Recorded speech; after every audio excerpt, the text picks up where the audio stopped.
talkSPORT Sports Update with Trust a Trader.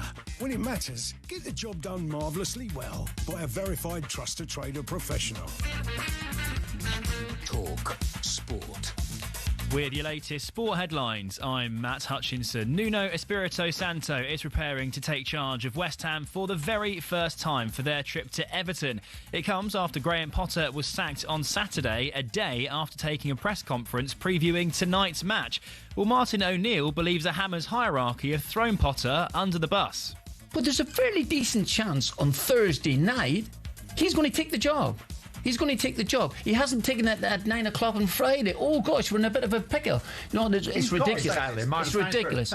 Well, you can hear West Ham Everton exclusively and live right here on talkSPORT. Elsewhere, as the dust settles on Team Europe's Ryder Cup win, we've been asking if Luke Donald could lead the side again in 2 years' time. He's already the first man to lead Europe to back-to-back wins since Tony Jacklin in 1987. Well, former Ryder Cup player Danny Willett says Donald relishes that role. No one's forcing him into doing it. He truly loves doing it. He loves playing golf, but he also loves the Ryder Cup. He's got a brilliant Ryder Cup record himself. And yeah, it's almost like it's been his calling. These last 4 years have been brilliant. Plenty more reaction to that one over on the talkSPORT Golf YouTube channel. Now, it's been confirmed Chris Wokes' final appearance in an England shirt was wearing a sling. He's retired from international duty after more than 200 England games across all formats. The bowling all-rounder, who dislocated his shoulder against India in the summer, said he feels incredibly fortunate to have lived his childhood dreams. And Dominic Solanke has missed Spurs training ahead of their trip to the Arctic Circle to play Bodo Glimt. The striker has recently been struggling with an ankle problem. talkSPORT News. The Home Secretary has attacked reform, saying Labour will fight for a greater Britain, not a littler England. And J.K. Rowling says Emma Watson is ignorant of how ignorant she is. More from the news team at past. talkSPORT weather with QuickFit. Buy 2 or more Bridgestone Turanza all-season 6 tyres and claim Bridgestone's massive 20,000 mileage guarantee. Visit quickfit.com and book today. Conditions apply. We're expecting a mostly dry evening in England and Wales with some showers in Scotland and Northern Ireland.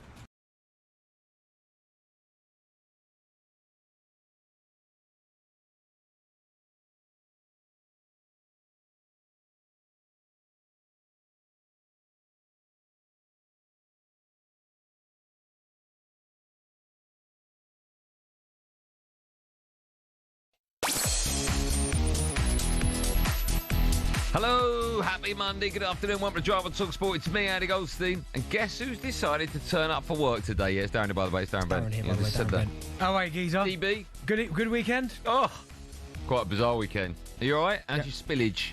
Yes, right, yeah, leaked everywhere, didn't I? You did leak everywhere. Right, Jigga, we've got a show for you today. Ruben Amorim still has won back-to-back league games as a Man United gaffer, with Southgate waiting in the wings. Would any fans take him? And oh dear, Arsenal had the perfect weekend. Their late win at Newcastle, Liverpool losing to Palace. Are Mikel Arteta's side now title favourites? We'll also discuss another controversial weekend of VAR decision and ask what Crystal Palace can achieve this season. And we'll look back on a brilliant Ryder Cup with someone who's actually been there, done it and seen it and got the T-shirt as well. All that plus we'll build up to talkSPORT's live commentary. Everton take on West Ham with Nuno in the dugout for the visitors. This is Drive, this is talkSPORT. You can get involved. 03717 223344. We'll have a bit of that. Oh, is it Jack on the buttons? Jack's on the buttons, yeah. Oh, he went safe because usually he plays some mad random clip. No, I keep beating this Tuesday. Yeah. How are you, DB? Yeah, I'm good to be fair, mate. There was worked all weekend. Did a great NFL red zone yesterday. It was incredible. Like absolutely. Was it? Yeah, the Hippodrome, Leicester Square. Fantastic. Yeah. Enjoyed that. Worked all day Saturday Premier League football. You got paid well. Yeah, it was a very, very good weekend, yeah? Yeah, I bet it was, yeah. But how about you? For the Bank of Bent. And listen, your weekend is a lot better than mine. Do you know what? So I need to hear this. I'm going to tell everyone about my weekend, right? Because sometimes we go out and things happen and you think, can I tell that? But do you know what? Sorry. Yeah, go on. Just make sure you start it from Friday. I've actually written All Begins Friday. Thank you. All right, that's all. That's the only note on it. Yeah. And it is a nuts weekend. I'm not going to say that sometimes I suffer from imposter syndrome, right? But sometimes I do think this is just mental. Yeah. Right? And I think, do you know what? I should share it with everyone because I sort of feel like we're all the same. I'm not taking the mickey out of you, but you've been a professional footballer. Yeah. Right? I mean, I've only been doing this for 20 years, but before that... You had 75 jobs. I'd had a normal job in an office, so I was a normal person. I'm still a normal person now, but you know what I mean, right? So it all began on Friday night, where me and Benty, during the show, were talking about Busquets. Iniesta, Xavi, and Rodri. And we had to leave one out. Okay. I said Iniesta was one, and I left out Rodri. Okay. So after the show, we both got a DM from David Beckham. Now, you know I love David Beckham, right? Yep. So he sent me a DM. I'm looking at it, going like, Bex has sent me a DM. Hold on, let's just check it's from him. Yeah. So I went on his profile. David Beckham. Okay, we go. 88 million followers. Yeah. So I was like, oh, okay, yeah, Bex. So I opened it up, and it was something like Busquets #1 for me. Yeah. So I'm like, oh my God, that's cool, be fine. Yeah. It's all good, just a normal person. Yeah. So I text back something like, well, I'll take your view over Bentley's any day. Yeah. Right. And he texts back something like, listen to the show all the time, love it. And then he put, I was going to call in. Yeah. And I was like, why didn't you call in? And he went, because by the time I was going to call, you just come off air. Yeah. So I was like, okay, well, anytime you want to call in, we'll be on it, right? Cut to now, last night. Yeah. So I go to Oasis at Wembley, right? And obviously, it's no secret that I'm one of my best mates on the planet is Gem, the guitarist. I'm great friends with Andy Bell. Yeah. Also, I know Noel very well. Comes on our show. Okay. Right. So it's no secret. I was sort of backstage. Yeah. Right? So go in. And I'm in the friends and family bit. And then Frank Lampard walks in. I've been speaking to Frank a bit. He's going to come on our show in a couple of weeks. I'm chatting to Frank. And then all of a sudden, someone walks in and says, hello, Frank. And he goes, hello, David. And I look around and it's Beckham. Yeah. So I'm now standing this far away from Beckham. Yeah. I'm thinking, okay, listen, we've spoken to him. Like, we're basically brothers now. Yeah. Mates, right? Brothers. So, we're really brothers. So he looks at me and he goes, hello, Andrew. Or Andy. And I was like, and I'm thinking, is it Bex, David? Well, I don't know what to do. I went, hi, David. You all right? And he went, just go Bex. I know, but I don't know him well enough to give him the Bex. I thought of it, right? So then he went, I had to go Busquets. And I was like, oh, thank God you've started that conversation. That's brilliant, because I didn't know where to go. Like, oh, your hair looks nice. I like that colour. And you'd have gone, Goldstein Golden Paste. I had to put on me, by the way. Very clear. So then I was like, well, you know, and then I said, why didn't you phone up? And he went, I was going to. And I went, listen, Bex, not Bex, whenever you want to phone up, we'd be honoured. We'd be honoured. He was like, okay. I said, if you do it, I'll get a lot of brownie points. That'd be great. And he went, he go, no problem, I'll do it. Next time on a long journey, he said, I listen to you both every single day. I love it. Yeah. Oh, great, okay. Then I had a little chat for about 3 or 4 minutes, and then off he went, right? That on its own is nothing. Yeah, okay. Right? So I'm like, oh, by the way, when I was talking to Beckham, right, I was looking at him, he was talking to me, and I just felt this tiny little bead of sweat. On the top of my head, and I'm thinking, please don't roll down my foot. Thankfully it didn't, right? So anyway, he goes off. Yeah. And then I'm like, I could like have a little beer or something just to calm down. And I saw Noel over in the corner. He'd come in just before he goes on stage, come in. And I looked at him and I went, I heard Arsenal won last minute. He went, oh, and so we started talking about football. Yeah. And he went, oh, we turned around. One of his mates walked in. And he went, this is Matthew. And then he went, Matthew, this is Andy. And fair play to Noel. He went, he presents on Drive Time on the biggest sports radio station in the world. Yeah. And I turned around and it was Matthew Mahoney. Jeez. And he went, hey, nice to meet you.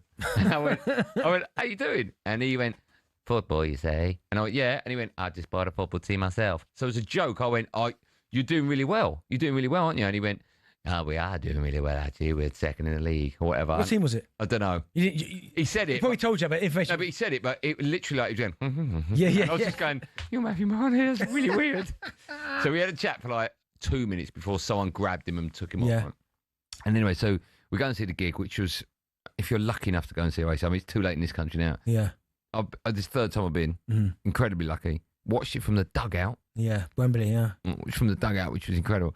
But out of the three, Wales, Cardiff was a little bit nuts because it was the first one. Yeah. But I think this was spectacular. Are they all different or the same? No, it's the same set. Okay. But it's always a different vibe. But this was like 11 out of 10. It was magnificent, right?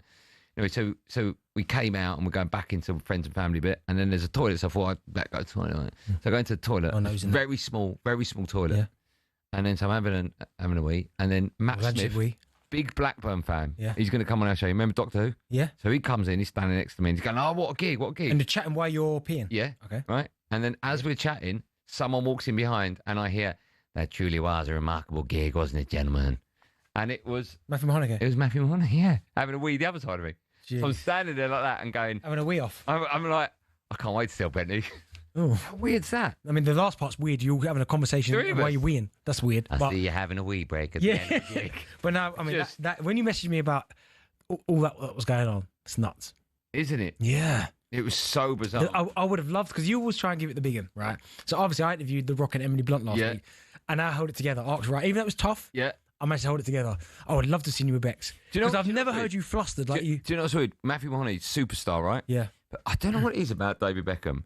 He's got this aura, and it's just, you're looking at him thinking, holy mo, like literally holy moly. Like, I just don't know what to do. No. I've never been flustered with it. And I'm trying, I mean, you might be listening now, and I was just trying to hold it together, like, oh yeah, just acting cool, just shooting the breeze. I would love to have seen that one bead of sweat just come down your forehead. Oh my God. Thankfully he went, and then I was like that going, honestly. He does love it, yeah. Documents. Was it a documents moment, was it? But he did say to me he's definitely going to phone up at some stage in the near future. Someone said here, how come Matthew Mahoney sound like Hannibal Lecter? I would like them. Hello, Clarice. He did say that. Hello, Clarice. That's the only impression I could do. But Forrest Gump, yeah. It was. So I was talking to my missus about it. She said, "You're going to talk about it on the show," and I went, "I'm going to have to." And she was like, "Well, some things stay private." And I'm like, "No. Mate, I have to share that." The eating part could have stayed private. No, but isn't that nuts? Yeah. Yeah. Listen, what a weekend that is for you. I'm happy for you because you love Bex. I do love. And to get the DM and then to actually see him that couple of days later. And he was like the most coolest, natural, most wonderful person on the planet. Usually, like these superstars, I've met Bex about 3 times, right? And each time he's been great. But usually you get an out and out world superstar, and sometimes they're a bit above the station. I mean, he's just so down to earth. Almost when we was chatting, I was almost going like, oh my God, we could so be best mates. We could literally. I wonder what he was thinking. Get me out of here. Just quickly. He had. Do you know what? He had an unbelievable leather jacket on. Brown. Yeah. How did you know that? Because we bought it at the same time. What? We bought it at the same time. What do you mean? Nah, joking. He lost it. What? It's like the sweat again. It was unbelievable. Unbelievable weekend. Very lucky. You happy? Smart. You're happy until you're happy. At least that took the shine off your crap team.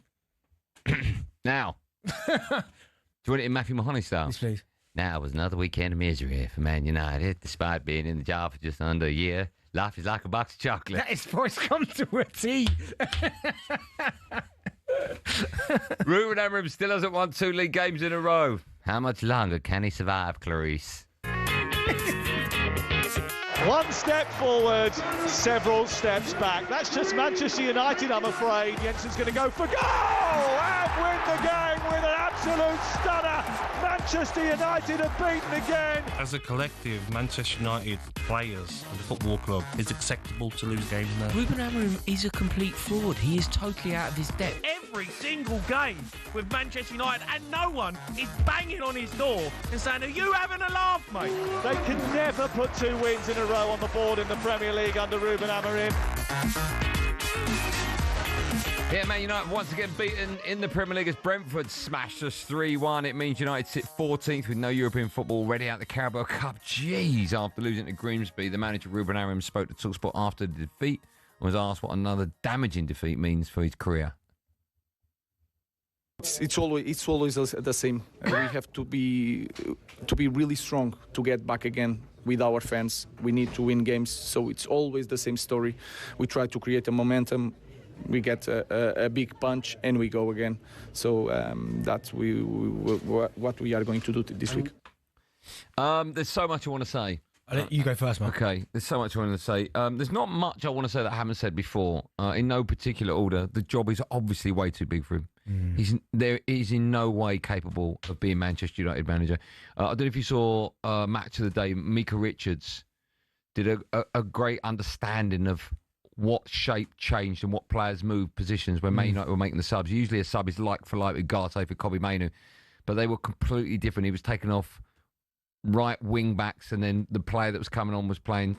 He moved the right of the 3 defenders to the middle. De Ligt went over to the middle. Harry Maguire. Like every time a substitution, the shape was changed. Yeah. Right. We ended up playing Mbeumo right wing back, Mason Mount left wing back. Everything about what happens to Manchester United, everything, is utterly appalling. Yeah. And he needs to be sacked. I've said it before. It's horrible to come on national radio and say he needs to be sacked. I can't feel sorry for these people because they're taking £8 million home, right? Yeah. But the job is clearly too big for him. You look in the other dugout, you've got a manager that this time last season was set-piece coach. Yeah. You've got a club that's lost. You said you thought they'd struggle. I did. I got that wrong. They lost their captain. They lost 2 of their most influential players. Visser and Mbeumo, one of them is playing for Manchester United, and we look like the team with all those missing parts. Yeah. I just can't understand. I'm reading reports that Manchester United, the board, won't sack him until November the 1st because if it's under a year, they have to pay him £8 million in compensation. And I would imagine that is the case, right? But it's so bad. He has no understanding of how to manage a football club. I'm looking at when we've got a penalty. And by the way, people talking about the 4 minutes, you had to wait for the penalty. Yeah, it was bad, but that's irrelevant. You missed the penalty. But he's not watching the penalty. He's constantly crouching down. It just doesn't look like a man. He looks so like a fish out of water. He cannot comprehend what being a manager and at an elite club. And we were an elite club, and the club in name is elite, but by no means now on the pitch.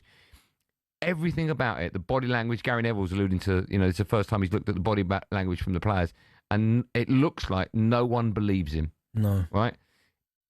If the owners, Jim Ratcliffe, were listening to this, and I'm sure they've listened to loads of people harp on about how bad United are, his record speaks for itself. We don't need to look any further than the manager. He's won 9 games, Premier League games, since he's been there. I mean, any other... we absolutely lambasted Big Ange last season. Look at Potter, who's just gone. It makes no sense. Yeah. No sense keeping him on. I just don't get it. He can't do it. 3 at the back doesn't work. And we've often said, I'll finish up by saying, we've often said the sign of madness is by doing the same thing over and over again, expecting a different result. He constantly plays 3 at the back. He's constantly changing it. Nothing will change. We will only get worse. I love myself after the break because I don't want to get in trouble. You can have your say by picking up the phone 03717 222344. Dial that. You can be next. Talking to me and Clarice.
Driver talkSPORT. It's me, Andy Goldstein Bent is here, everyone, in partnership with the new film, The Smashing Machine. It's based on a true story, and you can see it in cinemas this Friday. Still to come, we'll be, sadly, talking about Benty's beloved Arsenal after that.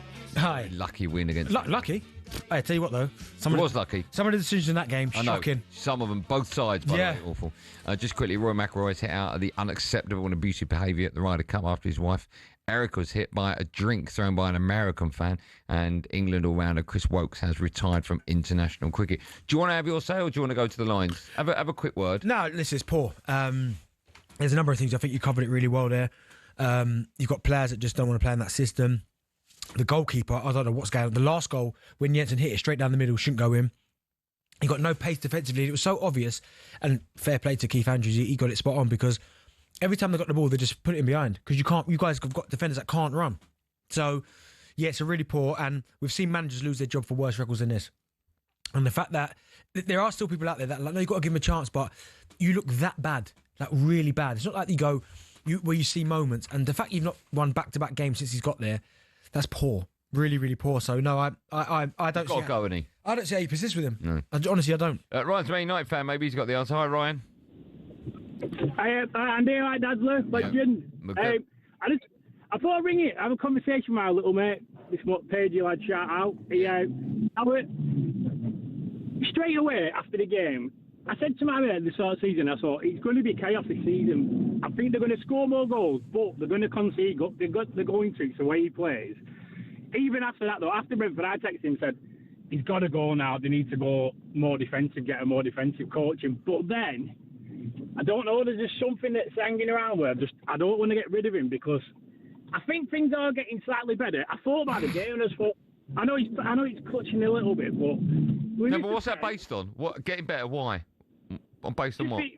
Just go back to the game, Andy, right? They missed a pen. Potentially that Collins should have been sent off. It's a bit unlucky.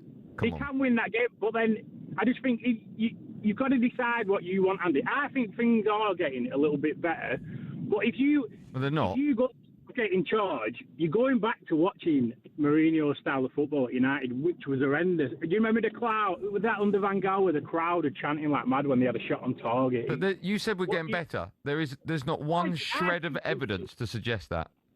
I think the team's still getting put together, and Šeško looked a bit better at weekend. Had a lot more shots than on target than he. The only chance Šeško had to score a goal was when he smashed it against the keeper. It dropped in front of him. He smashed it again. It hit rebound, and he hit it again. That was his only chance. Yeah, how many games he played though? They're still getting together. I can't sack him yet. I can't do it, because that's what I mean. You sack him, you're going to Southgate. Have you watched Ekatike at Liverpool? Yeah, he looks good. He does look good. Yeah. That's what I'm saying.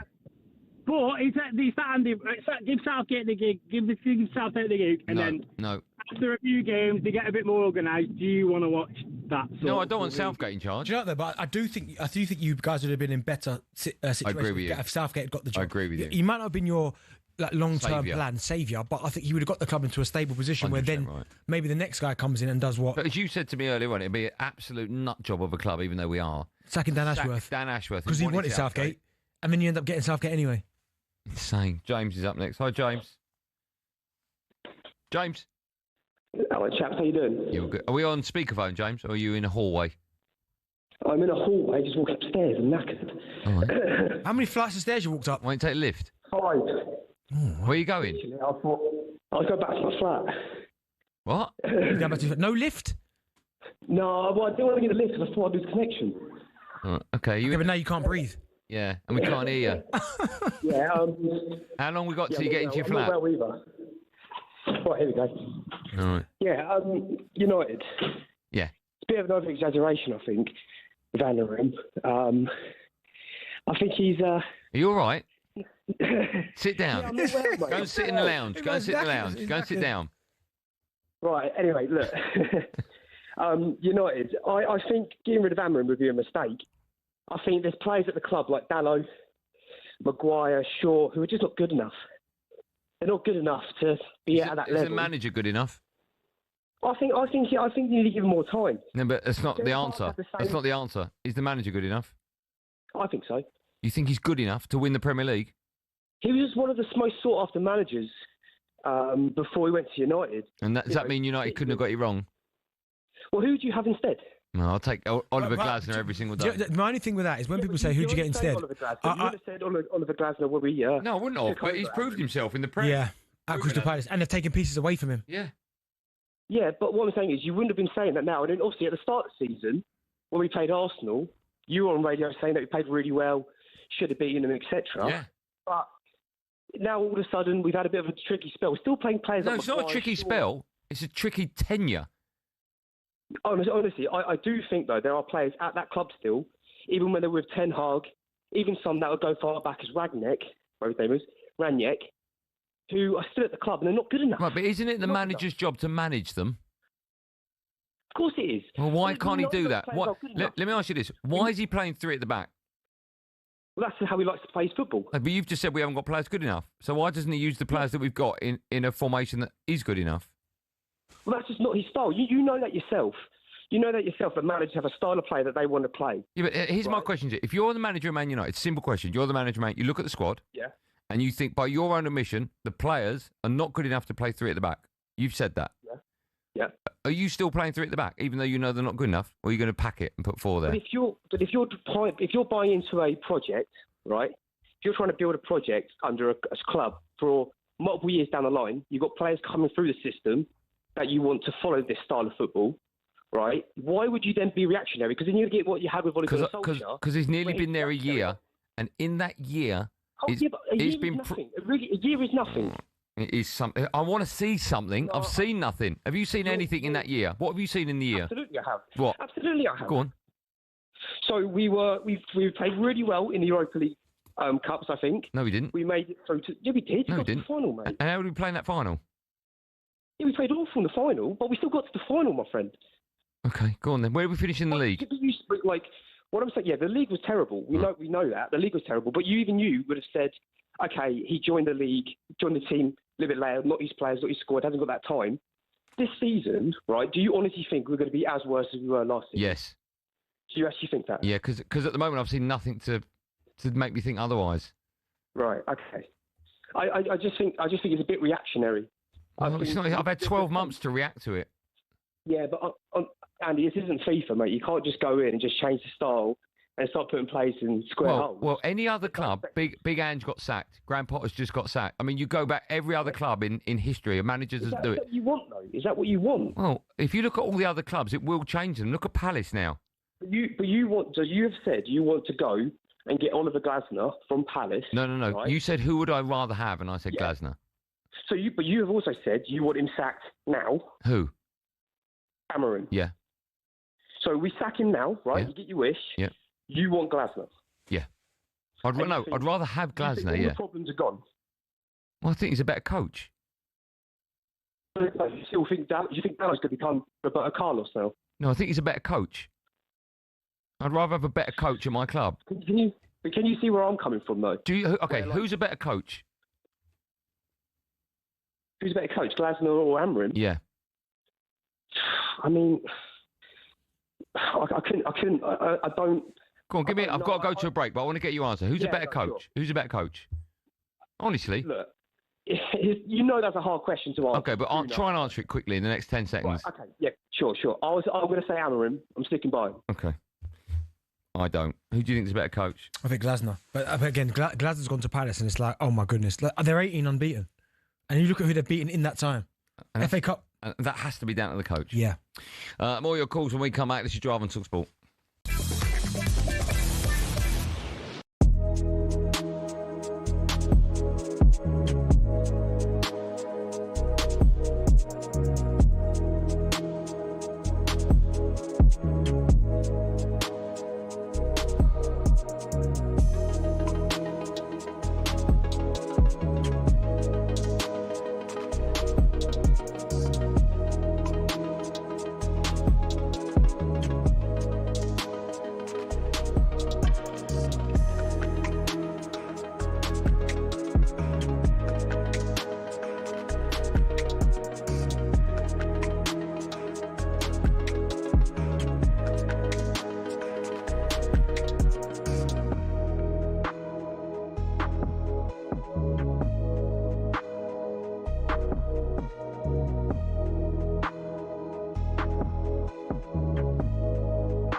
Tonight's the night Nuno gets his dugout debut for West Ham. He was appointed over the weekend after the sacking of Graham Potter, even though the then Hammers boss had taken the press conference for tonight's match. Martin O'Neill is not impressed and thinks the club threw Potter under the bus. He's going to take the job. He hasn't taken it at 9 o'clock on Friday. Oh, gosh, we're in a bit of a pickle. No, it's ridiculous. It's ridiculous. West Ham are at Everton this evening, live and exclusively on talkSPORT. Now, we've had a day to let the dust settle, but some are already looking forward to the next Ryder Cup in 2027. Many are contemplating Hull captain Europe after calls of 2 more years rang out around Bethpage from those in Team Europe Blue. Luke Donald's not indicated yet whether he'll stay on, but he said we'll see. Danny Willett, who played in the 2016 edition, thinks he's built for it. No one's forcing him into doing it. He truly loves doing it. He loves playing golf, but he also loves the Ryder Cup. He's got a brilliant Ryder Cup record himself. And yeah, it's almost like it's been his calling. These last 4 years have been brilliant. Elsewhere today, it's our understanding Enzo Maresca has the full backing of the Chelsea board. The club remains confident of his status despite defeats so far this season to Bayern, Man United and Brighton. They take on old boss Jose Mourinho in the Champions League tomorrow. That's also live on talkSPORT.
Drive talkSPORT, me, Andy Goldstein Bent is here. Everyone's to the come. Be hearing what Benty has for us this week in his EFL corner.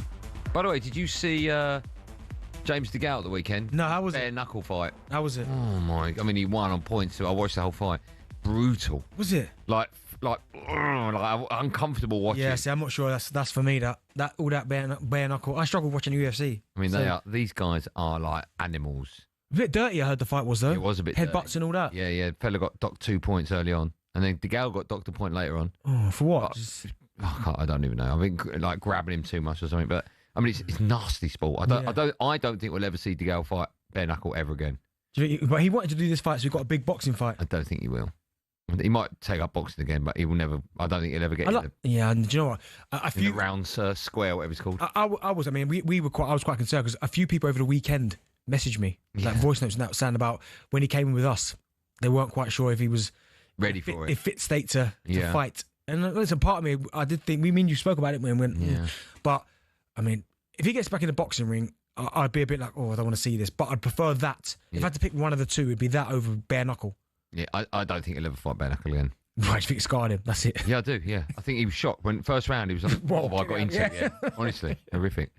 Right now, it's time to talk golf as Europe smashed America to pieces in the Ryder Cup by just 2 points. Rory McIlroy spoke after the huge victory and explained just how amazing the past year has been for him. It's the best year of my career, the best year of my life. I think best year of my life on and off the course too. You know, I've got so many things to be grateful and lucky for away from the golf course. Beautiful wife, beautiful daughter. My parents are healthy. I've got a great support group, great friends. And that's the important thing. Like, this is amazing. This is obviously incredible what we're doing here. But when it's all said and done, I'm going to have those really important people in my life. And I feel so lucky for that. A very emotional Roy. Let's get the latest reaction from that incredible Ryder Cup victory for Europe with 2014 Ryder Cup winner Jamie Donaldson joins us. Hi, Jamie. Good evening. Good afternoon. How you doing? Morning, guys. How you doing? We're good. We're very really well. Good, thank you. Thanks so much for coming on. Listen, before we talk about the 3 days, firstly, just set the scene for us. Where were you? Where were you watching it? I was working for your fellow competitor, 5 Live, and I was on the golf course watching in New York. Oh, we lost you there. We'll just say you're working for talkSPORT. That's fine. Yeah. Let me ask you. I watched, of course, the 2 of the 3 days, and then last night I was out, so I couldn't see it. But my mates were keeping me up to date, and they were saying, "Oh, it's getting tough. It's getting tough. It's really close now." And then, excuse me, I watched the highlights, and we won it. I wouldn't say a canter in the end, but we won it convincingly by enough points. Do you think that it was as close as everyone was saying, or because we battered them on day 2 and they battered us on day 3, it sort of equaled itself out? That it was closer than maybe I thought? Yeah, I mean, they went off like a rocket, didn't they? And they just played so well at the start. Just 2 days of just incredible golf. But obviously, you know, when someone's got a massive lead like that, it always happens. And, you know, there was no complacency by Europe. They still played really well on the final day, but they just came back at them super strong. And you kind of always think it's going to happen. Not to that extent, you know, and I was watching it. I'm on the golf course thinking they can't really do this, can they? Hoping, but also, you know, amazed by their incredible performance on that final day and, you know, incredible comeback. And I'm just happy, obviously, for Europe that they managed to just nick it in the end. Jamie, I've got to ask you about the atmosphere. A lot's been made of it. The Americans kind of hostility throughout the competition. Are you a fan of that type of atmosphere? Yeah, I mean, it was just epic. I mean, I played a home leg, so it was very different. But the away leg, it's very loud, very raucous. It's brutal at times. And listen, I think they all knew what they were going to come up against, and they knew what they're like, the American fans. But I think when you're over the ball and they're still shouting at you, you know, it's a bit of a step too far, really. And what about, we saw Roy McIlroy's wife have a drink thrown over, and I know that Shane Lowry was getting abuse about his weight. Is that all part and parcel of it? Yeah, they will say literally anything possible to put you off. I mean, imagine the worst thing they could possibly say. You know, if you've had a loss in the family or something like that, they'll have done their homework, they'll know about that, and they'll be whispering that on the tee. Totally and utterly brutal. Is that right or wrong? It's very wrong. But what you're dealing with different fans, you see, you play in Europe and you're dealing with golf fans, where golf fans sort of, you know, have more etiquette, where over here it's sports fans. So, you know, it's like, you know, the worst sort of, you know, Premier League fans in the country hurling abuse at the opposition. I mean, at a home leg where you generally don't get that. And our fans are, you know, they're singing songs and they're respectful. Where over here, they'll just say anything possible to put you off, and they don't care. And there's that many of them got thrown out. One after the other was thrown out by the local authorities. So when you say brutal, when you say over here, you mean over in America, right? Yeah, I'm still here. Sorry, okay, that's okay. Jamie, I've got to ask you then, do you think it made the victory for Europe then even more sweeter when you talk about the atmosphere and some of the horrible things that were being said? Do you think the Europeans, it feels even better now they've got the job done? Yeah, it does. Obviously, you want to win on away soil. It was huge for the guys to win here. I mean, they did so well in Italy, but they've got an unbelievable record at home. But to come away, it's just so much more difficult. I mean, the abuse that Rory gets when he plays out here, you just can't believe it. Honestly, it's one after the other. And they're just, they're cursing him, shouting at him over every shot. I mean, that guy that is hurling abuse at him and he just says, shut the F up. And then he gets over the ball and it's 2 feet. I mean, how would you even do that? And it's just an onslaught of it on every shot, every hole for him. The other guys get less, but he gets more. So to win over on American soil is the best, yeah. Jamie, is that because he's so good? Because obviously in football terms, when an opposition player goes to an away stadium, they usually get booed and heckled because they are the best and people are trying to put them off. Is that the case for Rory when he's gone over there to play in this? Yeah, because he's like the leader and the best player and he's like past number 1 in the world, currently number 2. So, yeah, he gets the most abuse, but obviously he does still react to it every now and then. Obviously, as soon as you react, then they're on you, aren't they? And, I literally, I don't know how he does it. It's just incredible the amount of times that he has to obviously block it out before he hits a shot and then flushes it and one after the other. It's incredible. Jamie, I introed you as a 2014 winner, and I think I'm right in saying it was you that chipped on to within about 2 foot of a putt, and that eventually it was led 150 yards away. It's a bit more than a chip, Andy. But you were 50 miles. I'm so glad Jamie correct him for that. I like that. What club do you use? 52? It was a wedge, 48. That's a chip in it? He's off again here, isn't he? Okay, you hit a remarkable drive. How about that? But either way, my question to you was going to be about just the pressure, how different it is when you're playing on your own and then you're playing in the Ryder Cup, and it's not just about you that you might be letting down; it's teammates as well. How did you feel? Well, obviously it's a team environment, and we play golf all the time on our own. Suddenly you're together with all the guys that you've been trying to beat all year. And it's just an unbelievable team camaraderie. You're jumping all over each other in the locker room, in the team room. You're prattling about. It's just way better playing in the team. And, the difference, obviously, between the first couple of days and then you're on your own in the singles, you've got your partner with you for 2 days. And you're just bouncing off each other if you're playing well. And it's really good rapport. You're having great fun, great crack. And then suddenly you play the singles on the Sunday and you're suddenly on your own. Yeah. So that team environment, that team bonding kind of goes. It's back to individual golf.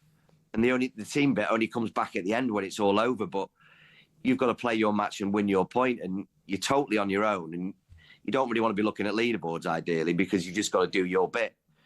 So that's very different from playing the first 2 days with your partner to then going into the Sunday and playing on your own. So that's a big difference, and that's quite difficult. But the whole week, there's nothing like it. Honestly, it's just the best event to play in as a pro golfer. Yeah. There's nothing else like it. It beats every other tournament by at least 10 times. It's just totally epic. Jamie, I've really enjoyed speaking to you. I'm a huge golf fan. I hit my best round of 86 last week, and I just can't get enough of it. So my question to you is going to be, if I'm going to the ladies team.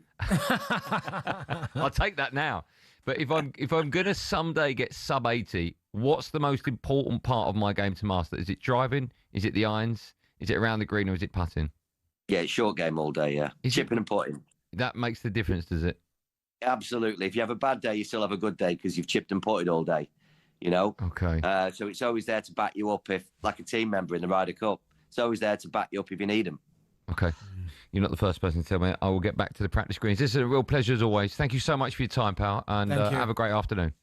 No problem. Cheers now. Thanks, man. You need to get into golf, Benny. You really do. I'm playing twice this week, maybe 3. I play paddle every day. You played today? Yeah. Why were you late today? Mate. Bit of paddle, was it? More from me and the paddle world champion after this. Live and Drive on talkSPORT.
Drive on talkSPORT. Me, Andy Goldstein Darren Bent.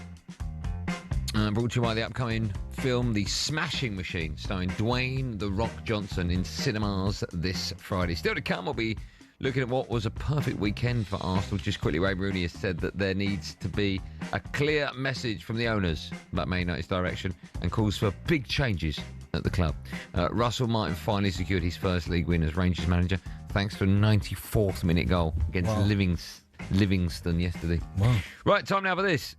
That hits hard with The Smashing Machine, the powerhouse new UFC movie starring Dwayne Johnson and Emily Blunt, in cinemas October 3rd. Yes, a brand new film, The Smashing Machine, lands in cinemas this Friday, starring Dwayne Johnson as UFC legend Mark Kerr. talkSPORT's MMA expert Gareth A. Davis has been taking a closer look at the fighter's life and career. I've met Mark Kerr once. He's an extraordinary man, and he belongs to an extraordinary time in mixed martial arts. Obviously a very decorated wrestler. He was formidable back in the day, won 2 UFC titles as a heavyweight. Belongs to the time of people like Mark Coleman, when these guys were the phase 1, the originators of more of a no-holds-barred type of mixed martial arts organisation. Obviously he fought in Vale Tudo as well. He had an extraordinary life where he was pushing himself forward the whole time, addicted to substances for making his body bigger and stronger, absolutely going through hell mentally. I'm sure the film with The Rock will be brilliant. His story will go on forever because he really is one of the originators, one of the creators, really, one of the originals, one of the godfathers of mixed martial arts. And it's brilliant that a film has been made of this caliber to celebrate his extraordinary and at times really reckless life. Enjoy the movie. I'm looking forward to seeing it. You've seen it. I've seen it, yeah. Like Private a preview screening, of it. Yeah. No, I saw the whole thing, not preview. I saw the whole thing. No, it's called a preview. Is it? Yeah. Okay. What I'm looking forward to, I've seen like trailers of it, and Dwayne "The Rock" Johnson looks nothing like Dwayne "The Rock" Johnson. Completely different. Mainly because he's got probably hair. No, but it's just funny. There's a bit at the end where I don't want to give it away, but he's obviously got hair. Well, be careful. He's got hair, and then he shaves it off. Right. So then he just looks like The Rock. Do you know what I mean? Did you go? I thought that was him. Yeah, honestly, there's a bit right at the very end where he shaves his hair off, and it's just, I was like, well, that's just The Rock now. Oh, right, okay. But no, it's a really powerful film. How long is it? Is it a long film? I like a long film. I think it's about 2 hours. Okay, it's nice. But no, it was a good film. Emily Blunt plays Dawn. She's absolutely incredible in it. And yeah, it was. I was privileged enough to be there, me and Ryan, and I enjoyed it. You sat afterwards, and you sat and interviewed both of them. Yeah, both of them. I enjoyed the 6 minutes that I got. Yeah. I enjoyed the waiting for an hour and a half to get the 6 minutes. But but even if I'd have got 2 minutes to just sitting there with a. I don't think 2 minutes. You wait an hour and a half. You want 2 minutes. No, but if that's what I've got, that's nonsense. No, you'd be coming here throwing your. I think certain people on the planet, you go, do you know what? I'll wait for you. Not a problem, Dwayne. Not a problem, Dwayne. Not a problem, Emily. We'll hear those. Ems. We'll hear those 6.5 minutes on tomorrow's show. Yeah. We'll play that on tomorrow's show. I loved it. Yeah, thank you very much. A reminder, you can watch The Smashing Machine in cinemas this Friday. That hits hard with The Smashing Machine, the powerhouse new UFC movie starring Dwayne Johnson and Emily Blunt, in cinemas October 3rd. Time now for this. Natural Born Workers on talkSPORT with the Fiat Professional Doblo. Find out more at fiatprofessional.com/UK. Yes, time now for a Natural Born Workers feature with Fiat. Benty's going to choose a player from the weekend who was an unsung hero. Benny, who's an unsung hero? I've gone for Eberici Eze. I thought he was absolutely. We moaned about the team. The team. Where did you play him? Down the middle. Played number 10. He was lovely to watch. His touch, the way he manoeuvred the ball, a few shots. Nick Pope made a couple of great saves. Yeah, he did. He just looked like why we bought him. Comfortable, never took the safe option, going past people. With that in mind, they're both fit. Him or Odegaard, 10. Right now, Eze. Has to be. Wow. I mean, Odegaard coming was better, but he almost needed that. Yeah. He almost needed that, but no, I thought his performance was outstanding. Okay. Do you know what? Because we do the Paddy's performance as well. That's not my pick, because I had to go for someone else because I thought who was better. Yeah. But for this, I've gone for unsung hero. Okay. Yeah. That was all thanks to our friends at Fiat. Natural Born Workers on talkSPORT with the Fiat Professional Doblo. Find out more at fiatprofessional.com/UK. Now, from 5 o'clock, which is about 3.5 minutes' time, we're taking calls. Can you clear the switchboard, please? Because we'll want, I'm guessing, lots of Arsenal fans to phone up and tell me why they are going to win the Premier League. Oh. You're now favourites. Yep. Which is a little bit of a surprise because Liverpool... Yeah, I still say Liverpool are favourites, but for the first time, and what I'm saying, Arsenal can win the Premier League. Yeah, I know you can. You know. Is that it? That's the most you spend nearly £1 billion. I think Arsenal will win the Premier League. No, that's what I want. Yeah, I think Arsenal will win the Premier League. Do you? Yes. That's it now. Arsenal will win the Premier League this season. Yes, that's what I believe. Well, no, not in the next 10 years, but yeah. No, I just want to elaborate a bit more. Do you think we will? Do you know, I think Man City will win it now. They look good. I was talking about Again, I don't like it. And Haaland. Defensively, there's question marks, but I think Doku looks unbelievable. He's gone away, come back, and gone. Yeah. Foden's starting to play now. Yep. He looks happy. Mm-hmm. Haaland's just an absolute freak, isn't he? Yeah, he's a freak. I think when you've got a freak like that in your side, you can't be overlooked. No. So I've changed it now. I thought Liverpool. Yeah. Then I went Arsenal. And this will change, by the way, about 400 more times over the season. But at the moment, I think Man City, you can't write Man City. Where's Man United? Because you did well, I think we'll stay up. Yeah. I'll lose that bet. Do you want to cash in yet? If we keep our manager, I will lose that bet 100%. Do you want to cash in? No, not yet. Right. Arsenal fans, you are the favourites for the Premier League. Bent has just said you will win the title this season. Do you agree? Arsenal chat 03717 223344. That's where we're going right after this. Live on Drive on talkSPORT.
Tonight's the night Nuno gets his dugout debut for West Ham. He was appointed over the weekend after the sacking of Graham Potter, even though the then Hammers boss had taken the press conference for tonight's match.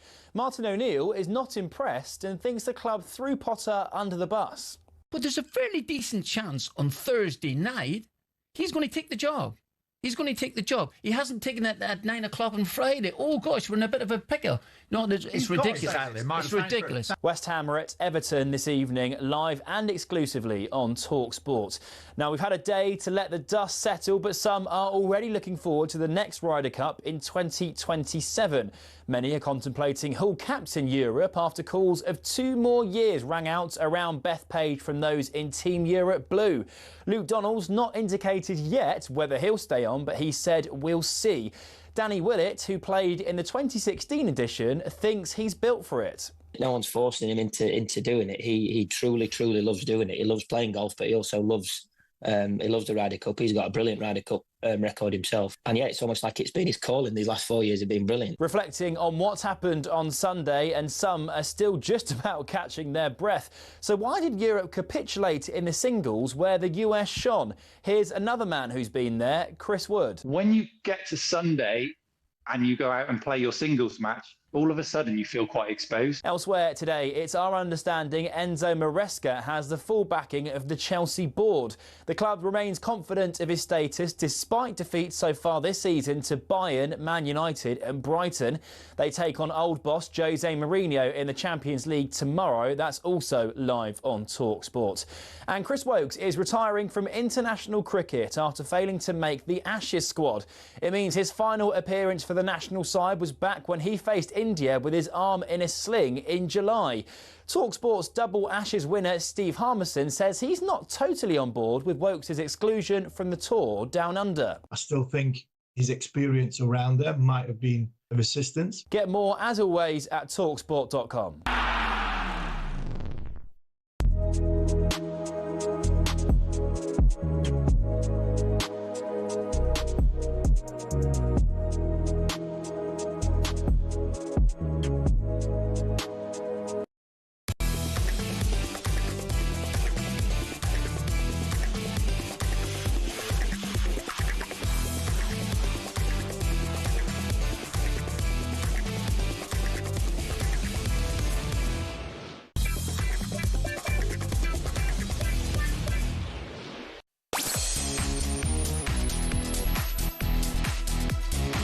This is Joel talkSPORT. It's me, Andy Goldstein, and look what the cat dragged in. Oh, bit of gigs. Having a wee off. What? Bit of gigs. What does that mean? Look what the cat dragged in. Shout out Gigs. Ryan Giggs said that? No, man, Gigs. Hey, Jack, next break, Gigs. No, yes. I command you, Jack, no Gigs. Jack, Gigs next. Look what the cat dragged in. Great instrumental as well. Still can't be hearing the best bits from talkSPORT, which of course features the brand new podcast, 21 Minutes to Go. People still listening to that? Do you know what? More people listen than ever before, Darren. No, it's not. No. Imagine when you start your podcast with Bex. Goldstein Beck. Would it be Goldstein Bex or Bexon? Or would it be the David Beck? Darren's a great lad as well. Oh, thanks, David. Bex, what do you think of me? Bex! Jack, I command you not to... Bex, what do you think of me? Thanks, Jack. Now, the Premier League results over the weekend. Have you got it? I do love it. Oh, no, I plugged myself out. Why have you got it, Jack? What's the matter here? The Premier League results over the weekend fell perfectly for Arsenal as they stake a claim for their first title in 21 years. So, is it their year? Again, it's late drama in the Premier League. The last chance of a dramatic late winner in front of the travelling fans, and it's nodded into the near post.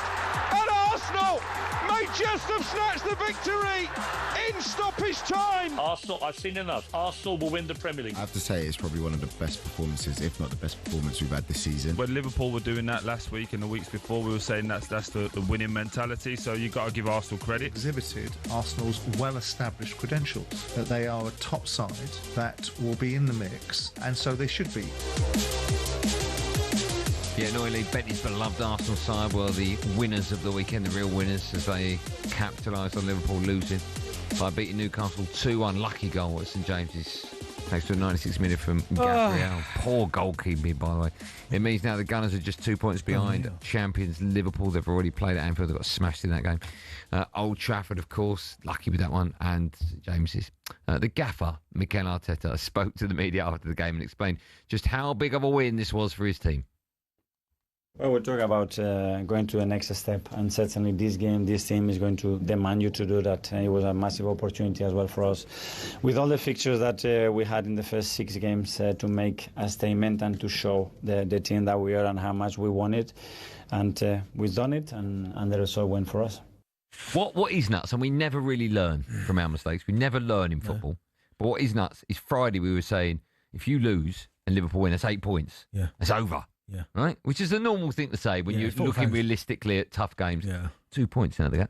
No. A 6 point swing in 40 hours is insane. Do you know what? Arsenal dominated the game. 63% possession. Yeah. Total shots 20-8. Shots on target 7-3. Big chances 4.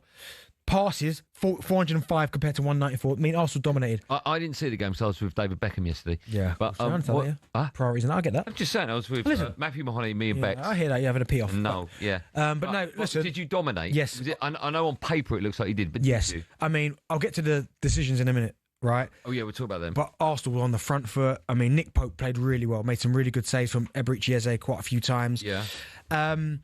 They dominated. They created up chances. They kind of quieted the crowd down as well. They moved the ball really quickly. It wasn't like they were playing with a handbrake on either. There was a chance where it was a lovely, like before Newcastle scored, free-flowing move, right? Where they're moving it, they break quickly, give it to Trossard, who hits the post. Really, really good move, right? And then they get sucker punched by a good goal. What a man, a really good header. Was it a foul? No, of course it weren't. Gabriel's got to be stronger. I agree with you. Absolutely not. But Arsenal reacted really well. And yes, it was the late show, but the decision, right? It's a penalty. It's absolute, and I understand what people are going to say. He won the ball, right? But this is my argument when it comes to this, right? Gyökeres gets there first, right? Then Nick Pope touches the ball, and then he cleans out Gyökeres. Now, my argument is, okay, he might have touched the ball after Gyökeres touched it, but he's also then stopped Gyökeres from tapping the ball in the net. I agree with you, but my question is, playing devil's advocate, if his foot, if the goalkeeper Nick Pope's foot was in the ground and he's touched the ball, his leg's going to have to be there. Yeah. So what's Gyökeres meant to do if his leg's planted? What's he meant to do? There's nothing he can do. Gyökeres is about. How is that a foul then? Because he's impeded the. I know, but his foot's there. His foot has to be somewhere. Yeah, but whether it's an accident or not, Andy. If I go I'm not saying it's an accident. If I go to tackle you and I slip, and my but he didn't slip. No, and I'm just giving an example. And I slip, and my studs go through your knee. Like I've slipped. There's nothing I can do about it. I'm still going to get sent off. That's not what happened last night. No, but my point is, even if it's an accident, think that. I know, but if you run in with the ball, and I outstretch as a defender to touch the ball, and whilst my leg is outstretched, I run over it. You fall over my outstretched leg. Yeah, it's a penalty. It's bad. It's an accident. It's unfortunate. I don't know if it is. I've got the ball. Well, there's no way Gyökeres can get out of the way. It's a foul. Yeah, but isn't that just a coming together then? No, that's he's impeded Gyökeres putting the ball in the net. But he's impeded him with his body. No, but he's with his leg, his outstretched leg. Let me ask you this. Is there any way Nick Pope, once he's touched the ball, can do anything to avoid that? No, is there any way Gyökeres can't avoid it either? But Gyökeres is... So if neither can avoid it... It's a penalty, and it's... No, hold on. If neither can avoid it, why is it not coming together? No, because it's not, because he's you just told me neither can avoid it. No, but he's impeded Gyökeres putting the ball in the net. So rather whether he's got a toe on the ball or not, it's still a penalty at the end of the day. So that I didn't agree with. But the way Arsenal reacted, I thought was outstanding. They kept going to the end. Hold on. Anything else you didn't agree with? No, well, I'll get to the Newcastle one in a minute. The handball. No. You've got to talk about the handball. Which one are you talking Gabriel. About? I mean, if he goes down, it's a red card. And at first, I couldn't understand what Walter was got away with that. Of course he did. But that's Walter being honest. Because if he goes down and VAR look at that, he's gone. Because it's what's the word? Violent conduct. Because he's thrown his arm there. But again, that's the decision that Newcastle fans have got every right to go. He should have been in trouble for that, which I get. The handball one's a weird one because I have seen handballs worse than that, no, less than that, get given. Yep. Do you know what I mean? We've seen some shockers and you go, hold on, he's giving handball for that. Because their explanation was that his hands in a natural position. I mean, I think it's a natural position when you slide. The reason it wasn't a penalty, come off his shin. Yeah, but we've seen penalties given for that. Right, but I've looked at that 4 or 5 times from different angles. I wouldn't bet my life that he come off his shin, would you? No. I wouldn't. So it's crazy. But no, I definitely think, again, that's one of those decisions where you go, it could have gone either way. But Arsenal reacted really well, got the 2 goals, set play for the second one. Moreno, lovely header. See, I don't mind him coming off the bench, Moreno. Yeah. The cross made that header possible. Yes, or if he starts in midfield, I need to see like Eze start as well. Yeah. I don't want to see him at the expense of Eze, but he come on, Moreno, great header against his former side Newcastle as well. Obviously, he spent a bit of time there, and yeah, 3 points because I'm thinking, oh my goodness, the show today. Well, we've talked about Liverpool. Is that sign of champions where you keep nicking it late on? But I mean, you've done just that, right? And Liverpool look a bit suspect about Frimpong and Kirkes that haven't convinced me yet. I don't think they're like replacements at Liverpool. Right. Defensively, they don't look great. I mean, Alisson kept them in it, and Kanate looked terrible. He got absolutely bullied by Mateta, but then that could happen. But it was he had so much time on the ball. Mateta could have got a hat-trick. Yeah. I mean, by the way, is it me or does he look like a totally different player now? No, he's incredible. Since Gladden's got there, he has gone. Yeah. And you know what? There's been a couple of examples this weekend. I know we're talking Arsenal, but when you look at how certain players react with certain managers, right? So you've got Oliver Glasner and Mateta. Mateta is incredible. You had Chris Wood with Nuno. All of a sudden now Nuno's gone. Chris Wood, can't. We talk about Forest in a bit. It's bizarre, isn't it? But no, for Arsenal, it's a massive win because Newcastle's not been a happy hunting ground. When they went 1 up, I said no. Oh God, here we go again. But did you have faith? Do you think? Yeah, the way that Arsenal were playing, I did think. Do you know what? Even the winner. The winner, I wasn't sure about, but I knew they'd get themselves back into it in terms of a point. But to get that win, massive. Yeah. Because I'm guessing Liverpool would have looked at that, Arsenal going up there and going, that's where they might drop points. And I can understand that because Arsenal's record up there is appalling. Yeah, tough place to go as well. Really are. As I said, I didn't watch the game. I was hanging out with Beckham. But is it a tough place to go? Yes. Because of the crowd up there? The crowd, the atmosphere. Really hostile up there. And they great supporters. Was it they weren't at it? Or no, they were at it, but Arsenal just played better. Okay. You think you're going to win the Prem? Yeah, I think they've got a great chance now. I just think now... No. I think Arsenal will win the league. Thank you. Because they've got the most rounded squad, but they're going to have to just keep winning games. Obviously. No, but that may go to that same. No, but when I say keep winning games... Write that down. So to win the league, they're going to have to keep winning games, not losing them. Arsenal's first run of games, right? They said they went to Old Trafford away, which was you're right, which is tough. Yeah. They beat Leeds at home, which is what they're supposed to do. Yeah. They went to Anfield, tough. Forest, they done it quick, pretty easy. Beat drew with Man City, and now they've beaten Newcastle away. So that's that first kind of 6 games. I always thought, it's going to be hard, right? Yeah. Now this is where. Remember I was talking about Gyökeres, and he's been brought for these type of games. They go, this is league. They've got Champions League this week, Olympiacos. Have you been impressed with him yet, by the way? His all-round game at the weekend was decent. He was really sharp. Do you think Sesko scored 1 back? No, I'm quite happy. Was it 3-1 at the moment? Yeah. West Ham at home. That's your next game? Right. Okay. Fulham away. That's not easy, but you should win that. Then they've got Atletico in the Champions League, right? That. Palace at home. Tough. Brighton at home. Burnley away. So there's a run of fixtures now where you'd expect to, if you're going to win the league, you have to take maximum points from all of these. Yeah. The Palace one is a tough one, but at home, I expect Arsenal to beat Palace. Okay, just quickly, and I'm just asking you, can Palace win the league? Palace? Yeah. No. They can't. And the only reason why I say they can't, not only because they're not a quality outfit, because they are, it's just depth. Okay. Like, can you imagine if they lost Gahey? But then again, Glasgow would probably find a way to do something and then find a way. Thought Wharton looked good as well at the weekend. Mate, how long have I been saying to you? But some people look good on the ball. They just look good. Yeah. He looks so comfortable. He always has time. Doesn't he? I'm telling you, I need to see him play for England. Yeah. Like in that holding role, because he is so talented. Yeah, I agree. The way he moves the ball, brilliant. Well, I didn't see the game. I was hanging out with David Beckham yesterday, but you watched it, right? And you think Arsenal are going to win the Premier League? Yes, I do. Okay, Arsenal fans, do you? 03717223344, whatever your answer is, we'll find out right after this. I love Andy.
on talkSPORT. It's me, Andy Goldstein, the sneaker freak Darren Bent. We're on talkSPORT Drive today, and today we're in partnership with the new film, The Smashing Machine. It's based on a true story. You can see it in cinemas on Friday. Bentley's already seen it. Absolutely loved it. I can't wait to see it.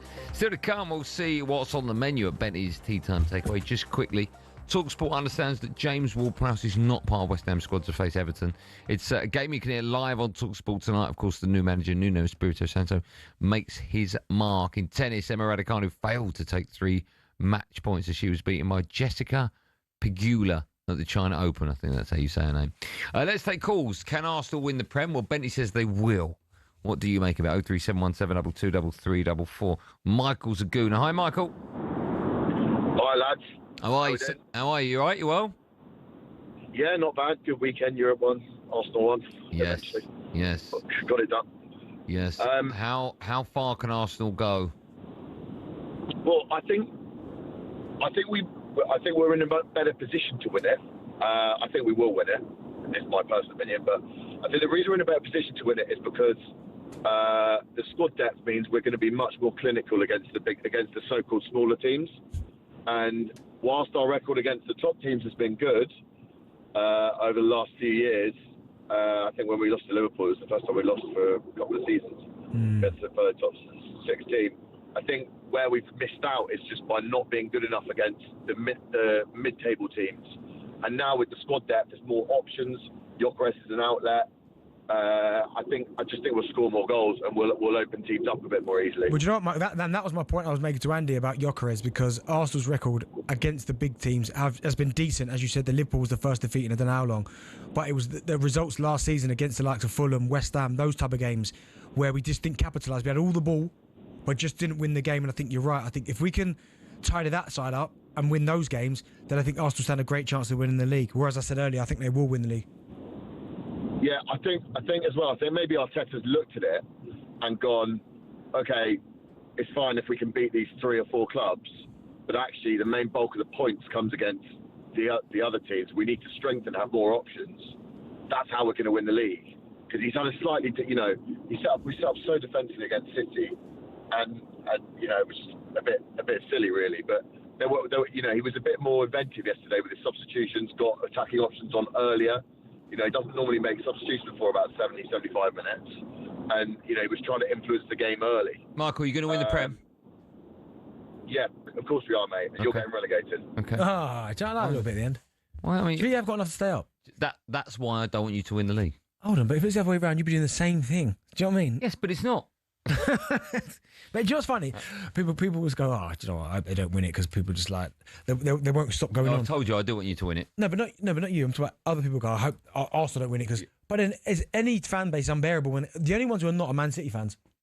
Yeah, you're right. Actually, they're the only ones who aren't. Very good point. Liverpool fans unbearable when they win it. United would be unbearable. Yeah. Arsenal 100%. Yeah, but it pains me to say it, but I'd rather you win it than Man City or Liverpool. It pains me to say. Andrew's an Arsenal fan. Andy? You all right? I'm good. How are you? Yeah, not bad, thank you. Great show, by the way. Do you like your name, Andrew? Yeah, why not? Do you like yours, Andrew? I don't know. I prefer Andrew to Andy, that's for sure. Yeah, me too. Yeah, I love Andrew. I don't know if I like. I mean, you never get a superhero in a movie being called Andrew, would you? Usually, don't do that. I'll find you one. I don't think you Andrew. I'll get you one. I don't think it's like Jack or something Harry, something quite cool in it. I don't think Andrew is the saviour of the day. Go on then, Andrew. No, I was watching the game on Sunday, and at one point I just sat there and thought, has Arteta hit his ceiling? Can he get us past that point, or is he hit his ceiling? Because Darren was saying earlier about the difference between playing Eze and Odegaard, but I don't think Arteta's got it in him to drop Odegaard for Eze. But it looks like that's what needs to happen. Do you know what I think? Do you know, for Andrew, you're probably right. There was a moment where I thought, has he actually got you right? Would he do that? Because Odegaard has been good for Arsenal. Maybe the last 18 months we haven't seen him at his absolute best since he came back from that ankle injury. But I think these are the big decisions he's going to have to make, because I think we've signed Eze and we've seen already now in a small sample size that he has to play. Wherever you play him, he's got to play. But he's better, obviously, in number 10. And if that's where he's better, and if he's playing better than Odegaard, that's where he's got to play. But I don't know. That's just my issue. I just don't know if Arteta, if he's got enough about him to make big decisions like that. And the best manager's always able to make them big decisions. Okay. Next week, Chris. Yeah. There isn't one single famous superhero named Andrew. Oh, I don't just mean superhero. Like Harrison Ford wouldn't be like in. No, but there's famous Andrews. No. I don't mean. I mean like the character name. Andrew. What was the Harrison Ford series where he was like CIA? Ryan. Jack Ryan. Yeah. There you go, Jack Ryan. He would never be Andrew, would he? No, Indiana Jones. Indiana Jones. Han Solo. Okay. No, think about Han Solo. No, think about. I'll find you, Andy. I don't think there is. Chris is up next. Hi, Chris. How are we doing? I'm good, man. How are you? Yeah, not bad at all. Just got back from work. Can't complain. Chris, can I ask? I've never met you before, but you sound very tall. Are you tall? I'm 6'7". You know what? He does sound tall. Doesn't he? That's mad. Taller than Peter Crouch. Wow. You sound I didn't say tall. I said very tall. That's insane, isn't it? I've never said that to any caller in my life before. You sound very tall. Isn't that bizarre? Crazy. 6'7". Crazy. You just sounded really tall. Yeah. Yeah. How bizarre. What would you? Why? Can I ask? Sorry, just talking about your height. Are you from a tall family? Your mum and dad must be tall, right? My dad's 6'2", my mum's 5'10", but I drank way too much milk as a kid, so that's what I'm this sort. 6'7". What do you do at 6'7"? What's your job? It's very niche, and you probably won't believe me, but I design burger buns for a living. What needs to be designed in a burger bun? Oh, there's so much. You don't do that for it. That's so not a job. That's my job. You've had a McCrispy? Yeah, McCrispies are lovely. From Macca's? Yeah. That's my bun. I designed that bun. I don't believe you in a million... I'm not going to lie to you. Are you behind the McSpicy? Oh, it's just a normal quarter pounder bun on that one. Hold on. Yeah. Let me tell you now, when I was like 20, 21, I'd be in a nightclub and girls, you say, what was your job? I would say a biscuit designer. That's the equivalent. You're so not a burger bun designer. That's my job. What's your title? Head of Product and Business Development. I actually quite like it, because I've never ever spoke to someone who's a burger bun designer. Sorry, I mean, what do you do with your day? What do you do today? Loads of calls. To who? Development. To who? Loads of calls. You sound like David Brent. Yeah? Yeah. Saying what? It's just discussing, how to design buns. No. I'm not going to lie to you, I am partial to a brioche. Yeah. Can I ask, sorry, has the bun not already been designed?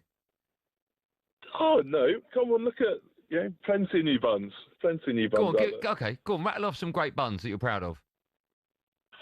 So McCrispy. Yeah. Came out. When did that come out? Did that one. When did that come out? A couple of years ago now. Google it. Big Arch this year. Well, that's yours. Big Arch with the poppy seeds. Yeah, I had a role in designing that one as well. My only thing with this, right, and I believe Chris 100%. I'm not sure. Because no one would come on national radio and lie about that. A bun designer. That takes some doing that. He ain't a bun designer. That's not a job. It must be. Is it a well-paid job? Someone's got to do it. I can't. I don't think someone does have to do it. It's just a bun. Have you got like a chip designer as well? Yeah, absolutely. It gives me half a season ticket to the Emirates, so it doesn't do too bad. Oh my God! Any more of them jobs kicking about? Well, considering the burger that you made for Tom Kerridge, I don't know. I won, mate. It was his burger that lost. Do you not let me down? The bun. Where were you when I needed you, Chris? Next time you do it, let me know, and I'll come up with your buns for you. Are you suggesting a collab? On national radio? Why not? Why don't we do it? Go on, I've kept you talking for so long. I must hear what you've got to say about Arsenal. Go on. No, I think, look, the first 6 games for us has been a run and a half. We always knew it was going to be difficult, but the next 6 is where Liverpool face up. So what they've got, City, Chelsea, Nottingham Forest, and you guys, although that's not going to be a task, Andy, is it? Let's be honest. So we'll see. I think we'll see. I was in primary school last time we won anything decent, so which wasn't an FA Cup. So I'm a standard Arsenal fan. I won't believe it until we're probably in the last 2 weeks of the season. But yeah, we've got everything we need now. Finally, Arteta's realised to put Eze down the centre and not on the wing. I think we're all furious at the Emirates of the City game when he just tried to keep playing down the left. So no, I'm full of confidence, full of hope, but I won't believe it till I see it, to be completely honest. A bit like you and your job title. I love that. Chris, what a pleasure speaking to you. Thanks so much Chris. for your time, man. Make sure you call us back. Guys. Thanks, man. What a legend. He sounded tall, didn't he? You know what, though? I don't know if he's a bun designer. He must real be. Job. No, he must be, but that's not a job. But it's funny because you need designers for everything, right?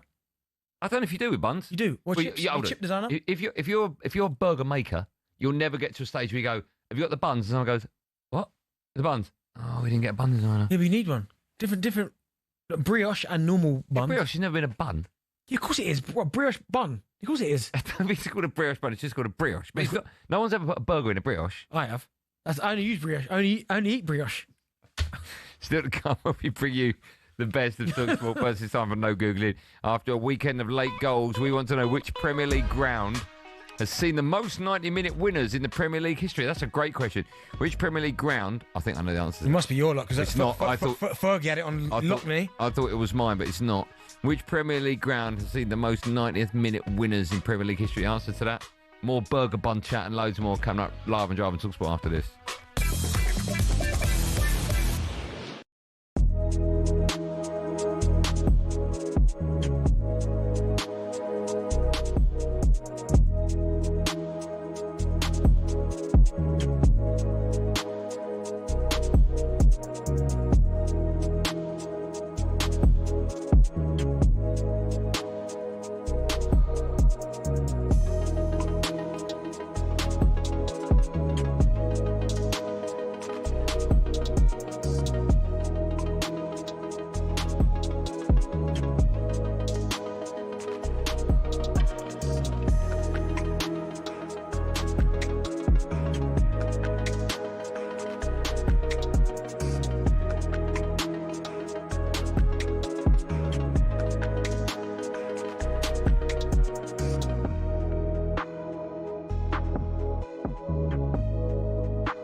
Tonight's the night Nuno gets his dugout debut for West Ham. He was appointed over the weekend after the sacking of Graham Potter, even though the then Hammers boss had taken the press conference for tonight's match.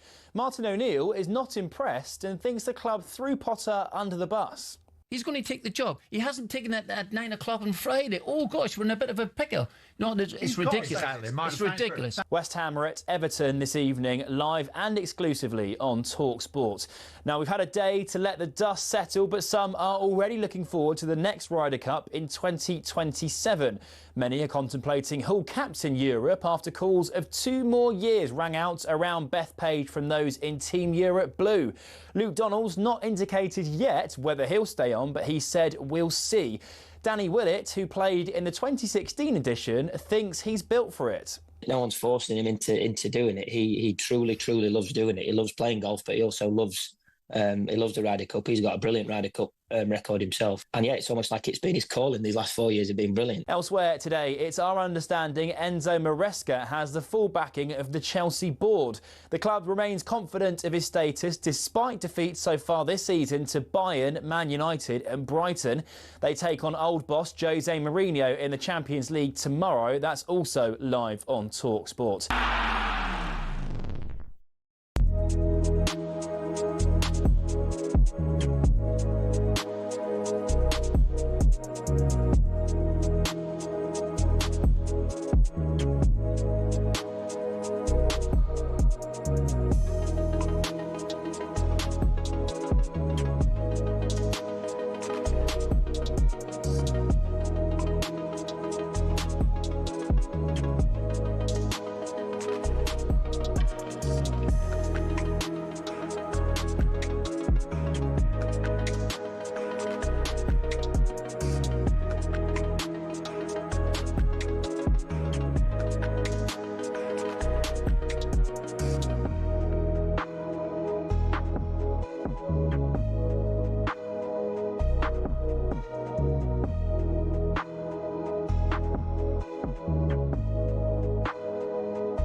Quarterback asked the question, which Premier League ground has seen the most 90-minute winners in Premier League history? Anfield.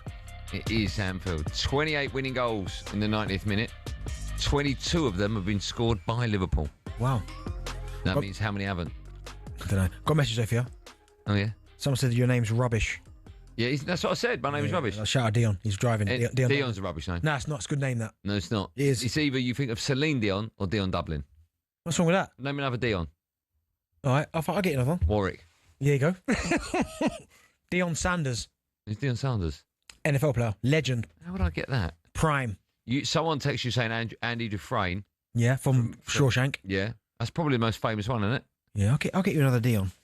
Dion. I don't think there is. Dion Dublin. That's it. Dion Warwick, Dion Dublin, and your man. You've got stairs going up to your bedroom. We know he listens. I wonder if he's still got the tube going. You remember the... Do you know what? I know he's driving. So how do you know he's driving? Because he just messaged me. What did he? Yeah. Billy laughed at that there. Have you got him on, like, what's that, Friends and Family app, where you know where everyone is? Live 360. Have you got, yeah. Have you got Dion Dublin on Live 360? No, but listen, he can phone up, won't he? If he wants to, I don't know if he will. You seem to know he's driving. He told me. All right. Sorry. Is he Uber driving now? You? Uber. Right, still to come, we'll be looking ahead to Nuno Espirito Santo's first game as West Ham gaffer. And we'll talk about that as well, by the way, about how bad that... I mean, what an awful way to get rid of a manager. Oh, make him do the press conference and then knowing that he's going. So embarrassing from West Ham. That game is live and exclusive on talkSPORT this evening. But it's time now for this.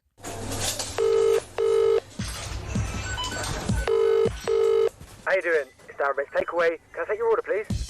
Get my hands, marinate all up in the thing. I like my medium well. Ginger beer, oil over it. Get my brush thing, get the oil over it. It better be Heinz. If it's not Heinz, honestly, I'll lose it. I'm Darren Bent, and this is my tea time takeaway. We still haven't had our jerk off. We need to set a date for our jerk off. No, but people constantly message me and go, "When is that happening?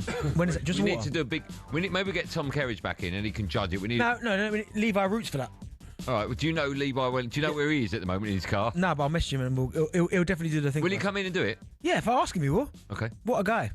Right, it's time now for our feature, Darren Bent's Tea Time Takeaway. Every Monday, Premier League 100 Club member Darren Bent will be giving us his 5 takeaways from the weekend's Premier League action. Benty, what are you serving up for us this week? Yes, I was having to think that Chelsea's squad isn't as strong as we think. You know. Is that it? Yeah, it's your audio line, man. No, I just thought you were going to ad-lib a bit more. Yeah, It sounded like you were trying to ad-lib. No. You actually just read it. Let's hear from the Chelsea gaffer, Enzo Maresca, speaking to talkSPORT after that defeat to Brighton. He was asked if inexperience is costing his side. It's a mix of everything. Can be experience, can be different things. They are, today mistake probably from Andrei. But I think for me it's a mix of everything. What's happening with Chelsea? I mean, were you as stunned as I was about that result, or is it one of those things that Chelsea fans will go, it's been a long time coming? I think some Chelsea fans will say it's been a long time coming, but I think it's the manner of the defeat, which is what has kind of... Sorry, to take my throat. Yeah, I think it's the manner in which, because they started off okay, but then to go the way that it went. I mean, it's a red card from Trevor Shadowball. That's I don't know what took him so long. I know at first people thought he might have towed the ball, but no, 100%. It's definitely a red card. But I just looked at the squad and just thought, listen, I know they've got a fair few people out. You got Buonanotte, who's obviously out suspended. You had Levi Colwell, Tosin, Fofana. So that's 3 centre halves there. We've got Cole Palmer, They've got players out, but I was looking at the depth of their squad, and I'm looking at it going, okay, Achipong, yeah, he's okay, decent. Gusto's been there a bit of time now. Badia Shield, they were trying to move him on. Lavia just can't stay fit, although I'm a fan of his. And then I looked at what else. He left Garnacho on the bench when they needed a goal. Gittins on the bench. Tyreek George, Gooey. Maresca's going to come under more pressure, I think, the longer this continues. But I was just looking at the squad, just thinking, have they really strengthened potentially in the areas that maybe they should have done? And I guess time will tell with that. I do think winning the Club World Cup could come back to haunt them. I thought the blip would come later on, if I'm honest. I thought maybe that they'd run out of gas, but the fact that now, so early on, and maybe that's... I wouldn't say so, but it's never a blessing when you lose players, but maybe if it come at the start of the season, you can kind of deal with it now, and then come crunch time, we'll come up to Christmas, all these players come back, then you go, okay, yeah, here we go. All right, where we go next, Darren Bent? Act time. Do you know what, right? Yeah. I was having a think when I was at home. Oh, there's a lot of thinking going on over the weekend. Yeah, and were you thinking where Dion Dublin currently is? No, I was thinking that he's still got his tube. Yeah. But no, part of me was thinking that I'm quite worried about Ange. Are you? Well, let's hear it now from the Forest gaffer, Ange Postecoglou, speaking after that defeat to Sunderland. And he was asked about a number of fans booing at full time. Oh, I don't know. Maybe it was, but that's okay. I mean, I'm sure they are frustrated. I mean, they haven't seen their team at home for 4 weeks. And the last time they saw the team at home, they got beat 3-0 by West Ham. So I'm sure they're disappointed and they wanted a better outcome. I'm certainly disappointed. The players are disappointed. So I think we all share that frustration today. Can I give my view on Big Ange? Go on. I don't know if I'll get in trouble. I'm just going to be honest. Oh, if you say you might get in trouble, don't do it. Oh, no, I don't care. No, I think people listen to the show because we're honest. Yeah, but still, you don't want to get in trouble. I won't get in trouble. No, I won't get sacked. I'm not going to say anything. What can I say about Big Ange that will get me sacked? What you said earlier. What I'll say is I think when they appointed him, I thought it was an awful decision. Mm-hmm. It was an awful decision to sack Nuno. Yep. I think he's a terrible manager. Terrible manager. And I looked at their fixture list and I can't see where their first win under him is. I think it'll be sacked around Christmas time. Do you know what? I just can't see him lasting. I just think he's no good. I think they are still trying to adapt to the Ange system. I thought the signs were good against Betis. I thought they looked quite good and then they conceded for Anthony. And even against Sunderland, to be fair, I did that game at the weekend and they had so many chances. I mean, Chris Wood... Usually taps them in. Like the header, he'd never usually miss that. No. But they had chances. And to be fair, Roof for Sunderland, the goalkeeper, he had the game of his life. He was absolutely outstanding. So have you got their fixture list there? I've got Forest's fixture list here, yeah.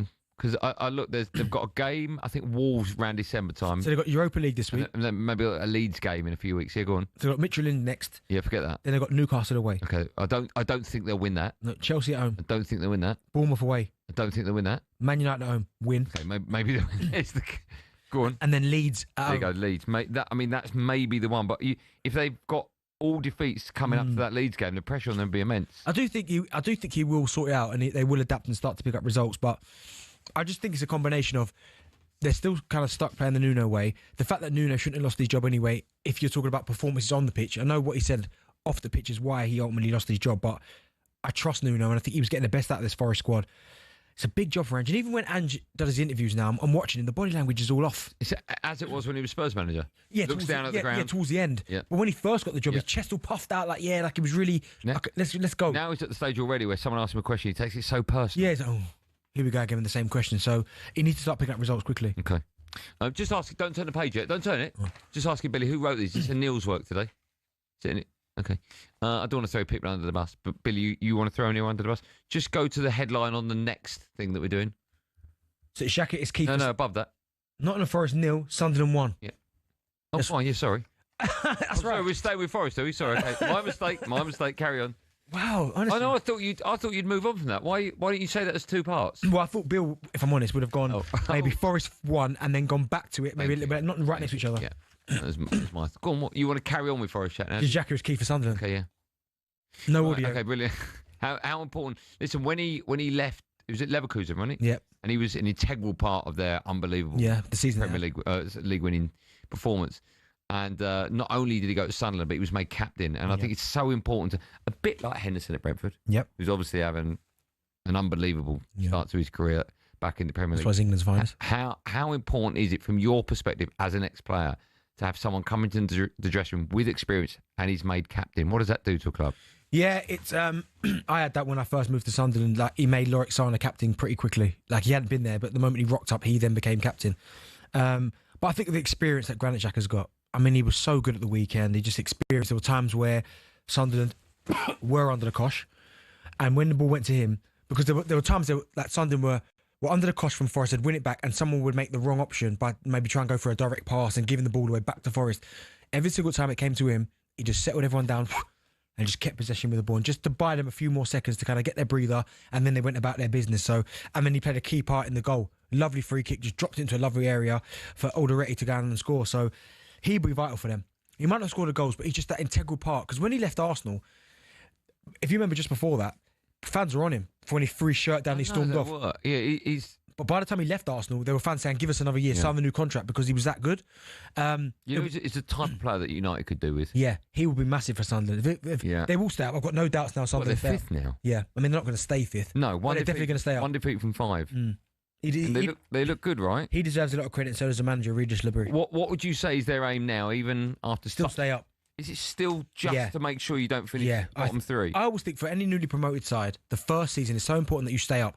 Doesn't matter, sink hook by crook. No, I know, but when you're 5th after however many games, still your expectations can't change. Stay up, because if you stay up and still finish 12th, everyone goes, "What a job he's done." Yeah. So I still think staying up's the key. Yeah, I agree. Okay, and that was Bentley's teeth. No, you missed. We've done all of them though. Okay. Yeah. And so what I did was I extended the chat. So we didn't talk about Man United. So we didn't have to talk about Man United again. Okay, no worries. All right. No, is that you being the pilot? That's what I told you. I get us there. You just give out the sandwiches. When we come back, Bentley will be giving lots of sandwiches out in the best of talkSPORT.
Driver talkSPORT, it's me, Andy Goldstein Darren Bent here. Brought to you by the upcoming film, The Smashing Machine, starring Dwayne Johnson in cinemas this Friday. Still to come, former Liverpool midfielder Danny Murphy, the Magnet, will be joining us to look back at the weekend's Premier League action. Just quickly, talkSPORT understands that James Ward-Prowse is not part of West Ham's squad to face Everton. I bet he's buzzing that Nuno walk Can I just finish this? Game you can hear live on talkSPORT tonight. I bet he's buzzing Nuno walk through the door.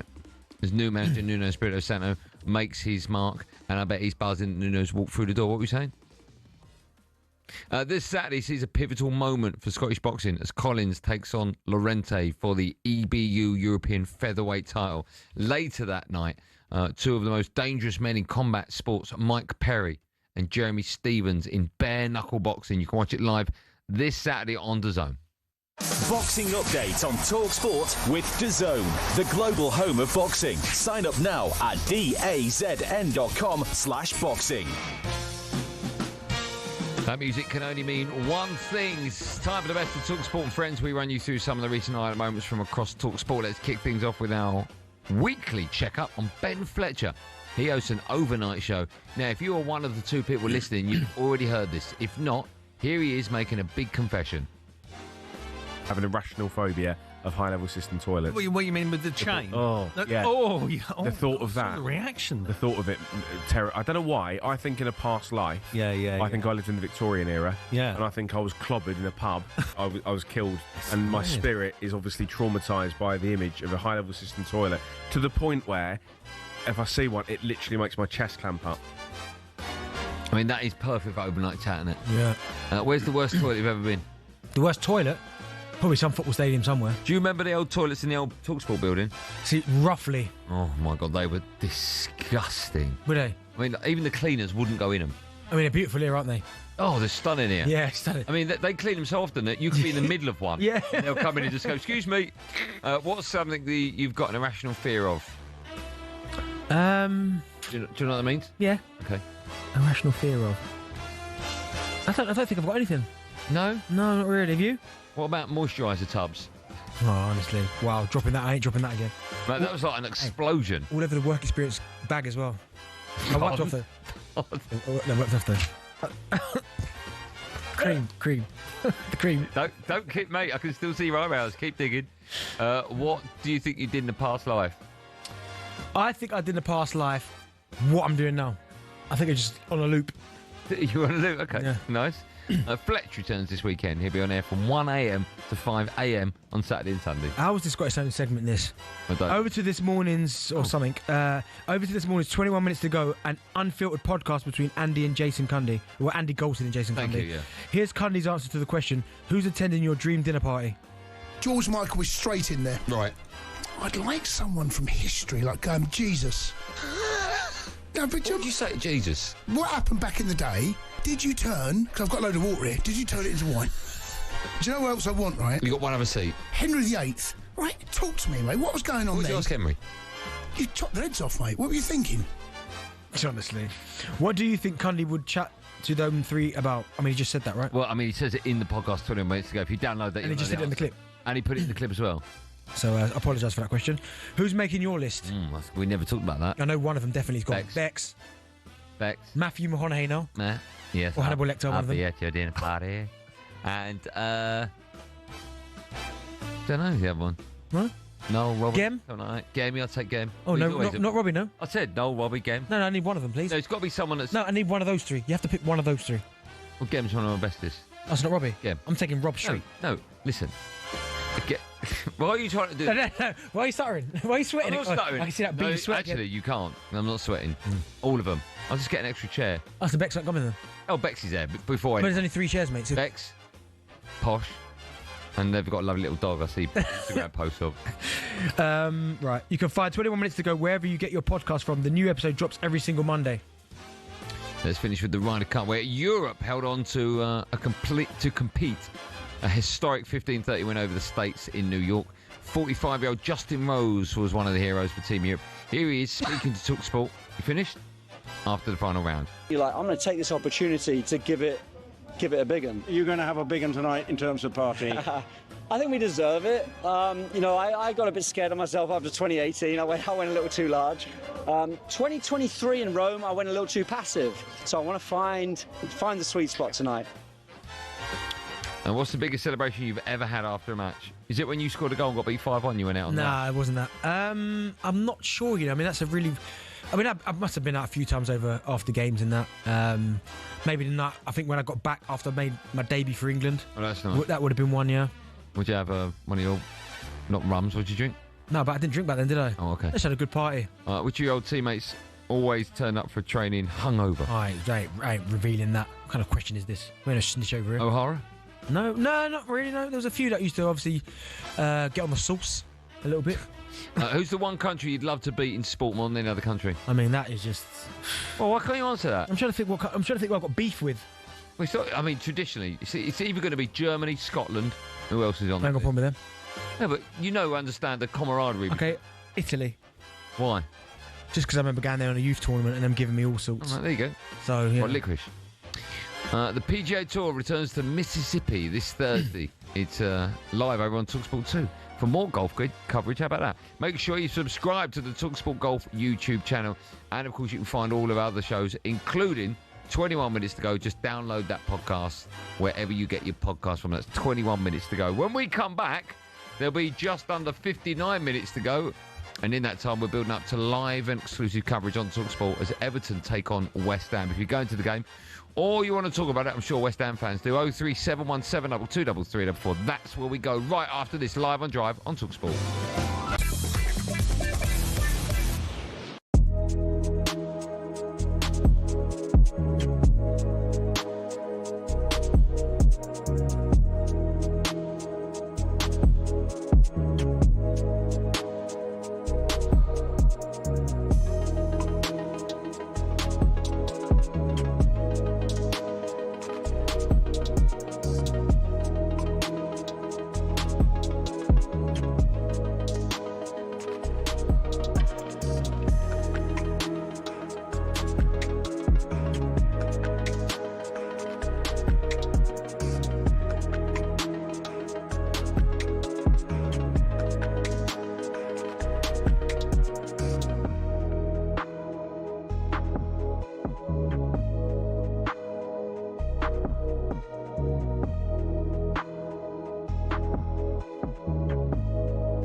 Martin O'Neill is not impressed and thinks the club threw Potter under the bus.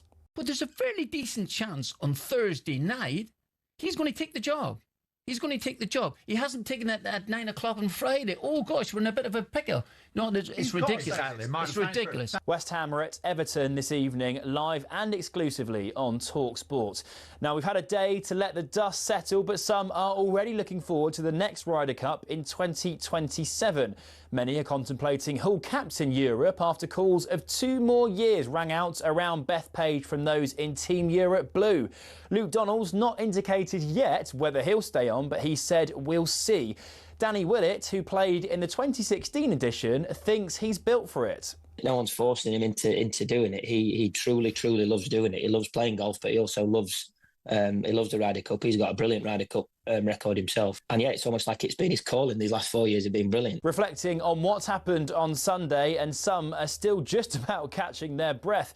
So why did Europe capitulate in the singles where the US shone? Here's another man who's been there, Chris Wood. When you get to Sunday and you go out and play your singles match, all of a sudden you feel quite exposed. Elsewhere today, it's our understanding Enzo Maresca has the full backing of the Chelsea board. The club remains confident of his status despite defeats so far this season to Bayern, Man United and Brighton.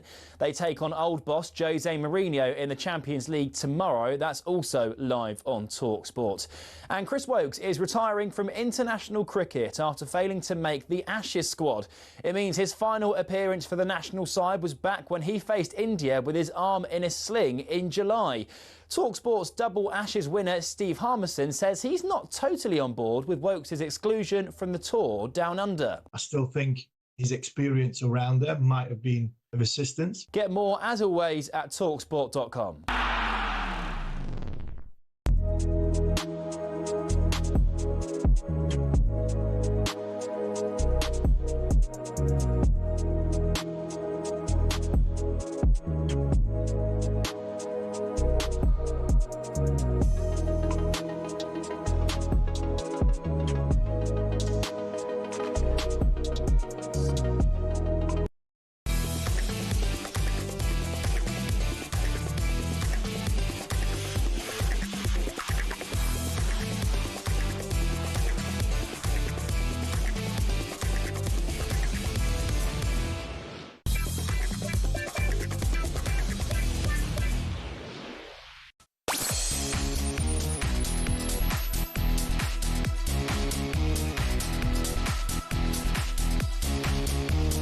Welcome back to Last Hour Drive on talkSPORT. It's me, Andy Goldstein. Bent is here, everyone. Who's your top 3 female?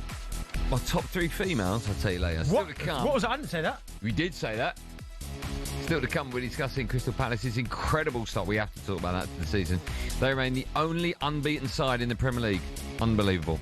But now it's nearly time for the Nuno era at West Ham. It is indeed. Graham Potter sacked, and it's 1 in, 1 out. Nuno Espirito Santo, the chosen one. I understand he has signed a 3-year contract. Nuno is a genius. It's a great opportunity for him, great club to go to. He's an excellent fit for the situation that West Ham are in. They need stability, they need to sort it out at the back. I can understand the logic of this appointment totally. It's still a great job. It's an opportunity for him again. He's got the chance. There's work to be done here for Nuno and his side. This will be interesting. Follow us at 7. Adrian Dome hosts live and exclusive commentary of Everton against West Ham as Nuno Espirito Santo begins his new gig as the Hammers gaffer. Former Premier League midfielder Danny Murphy, the Smurf, the Magnet, is on comms duty later. And would you believe it, he joins us now. Magnet, good evening to you. Good evening, boys. Nice to be talking to you again. It's been a while. Yes, how are you? You good? You well? Yeah, I'm very well, actually. Well rested. I wasn't working at the weekend. I watched about 40 hours golf. Oh, no football, Smurf, no? Little bit here and there, mate, yeah. The odd little bit. Right. I'm sure you probably watched his lot. I did, yes, I did, actually. I love the little laugh. Yeah, we'll talk about that later. Usually what happens is when we have a guest come on, I'll talk about whether or not I should send them some of my new hair product, but I won't bother. Let's right. Listen, before we talk about Nuno and his reign now as their new gaffer, I just want to get your view on how you think West Ham handled this. They let Potter sit in do the pre-match interview, knowing full well he wasn't going to be in the dugout. I think it's absolutely disgusting the way they've handled it. What's your take on it? Well, I mean, we don't know for sure they knew. I mean, Nuno could have accepted Friday lunchtime, couldn't he? The problem they had was that if they had pulled the press conference or moved it, then what would the press do? They'd say, oh, they're obviously sacking Potter. So there is a chance that West Ham didn't have Nuno over the line or on the dotted line, if you like, till after that press conference. So they either pull the press conference, which basically tells you he's gone anyway, or they leave him as it is in case that Nuno turned them down. But do you not think they could handled it better? I mean, my question to you is, did they handle it well? Well, it depends on the context, because what would you do if you were the owner and Nuno hadn't confirmed he was going to take the job? What do you do? Because as soon as you pull the press conference... Yeah, no, I get that. But my question is still to you. Do you think West Ham handled it correctly? Could it have been done better? Yes. I think it could have been done better. They could have maybe got it sorted before to, just save him a little bit of embarrassment. Yeah. But, he's a grown man. Graham Potter's a very intelligent guy, and he's going to have probably a few million quid on the way out the door for failing. So I'm not too sympathetic. No, okay. Smurf, do you think it's the right appointment, Nuno? Because it was obviously harsh, and he lost his job at Forest, not for the performances on the pitch, but because of what he said. I understand that. But do you think for West Ham it's the right appointment? I think it's exactly what they need. Yeah, I've watching them under Potter. They look a bit in between. Yeah. They're trying to be organised and have shape, and they're trying to play some good football, but they're neither one or the other. They're not a really high-tempo football inside, or they're not really pragmatic and difficult to beat. They're a bit all over. They're caught in between for me, whereas at least under Moisey, I know there was near the end, some disappointment in terms of the style and all that, but you knew what they were. Great on-set plays, very hard to play against. You know what you were going to get. And I think, in a way, they're going back to that, but it's the right thing to do. Yeah, the style between the manager now and David Moyes is quite similar. Do you think the players will adapt quite quickly, knowing that? I think it's easier to adapt to a more defensive, pragmatic style than it is to adapt to a free-flowing, more offensive style. It's easier to work on and get organised and be tough to beat and sit in and play on the counter than it is to be, exuberant and play creative football and try and not concede goals. So I think they will quickly get to grips with it. I don't see that being a problem. The problem for me is a bit further down the line when they get a few results and steady the ship, and then they want West Ham to be more adventurous, and then you get the same moans and groans again. Do you know what, so you're in a little bit of a cycle, aren't you? Yeah. I always think, right, and I don't know if you agree or not, Smurf, but I always feel like West Ham's a hard club to manage because I don't quite know how you succeed there, because David Moyes won a trophy and they had a couple of seasons where they finished 7th and they were right up there. They had a few seasons in Europe and it was all good, but they still weren't quite happy with it. So I don't quite know in some terms how you make them really happy there. How is it, how you succeed there? I completely take your point. Well, the best way to succeed is what he did, was understand what the qualities of players he had, and not trying to compete on a footballing playing field with the big boys, because you just get pumped. You've got to be hard to beat and use what you've got to the best of your advantage, and he did that pretty well over a period of years, didn't he? What was it, as you just said, three European campaigns, or 3 top 10s or top 8s, whatever it was. The reality is, you want to go another way with West Ham, you have to spend... They can't spend the amount they need or attract the type of players they need to become a free-flowing, high-tempo, creative side and compete with the big boys. It just they can't do it. A quick word about Everton. So it's a good point. Sorry, Smurf. Go on. No, that's it. Sorry. Oh, okay. A quick word about Everton. They do look a different beast this time around, and by that I mean that at this stage of the season we're usually talking about will Everton survive. Now the question is, can they get top 10? Everyone's been talking about Jack Grealish, of course, but they're more than Jack Grealish. What have you made the big differences this season so far under Moyes? The big difference is at high end of the pitch, final third. I saw the game at Wolves. They were brilliant, creative. Dewsbury Hall was on it. Grealish was on it. And Ndiaye is very talented. I mean, he's been a revelation since he came here. The fans love him.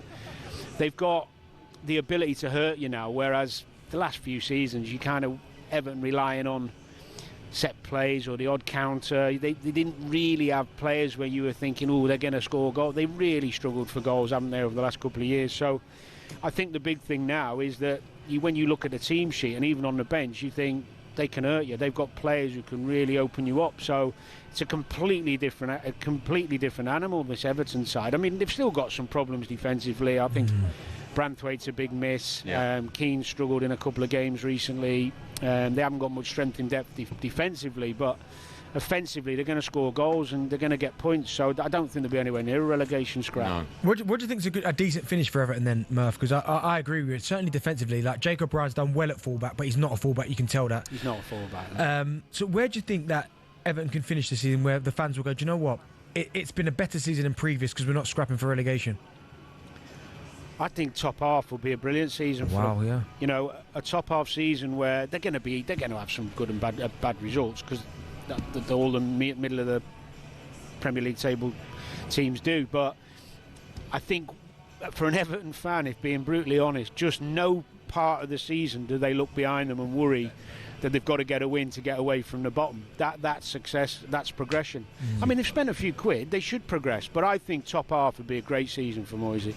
Do you think that they'll be supersonic tonight, Everton?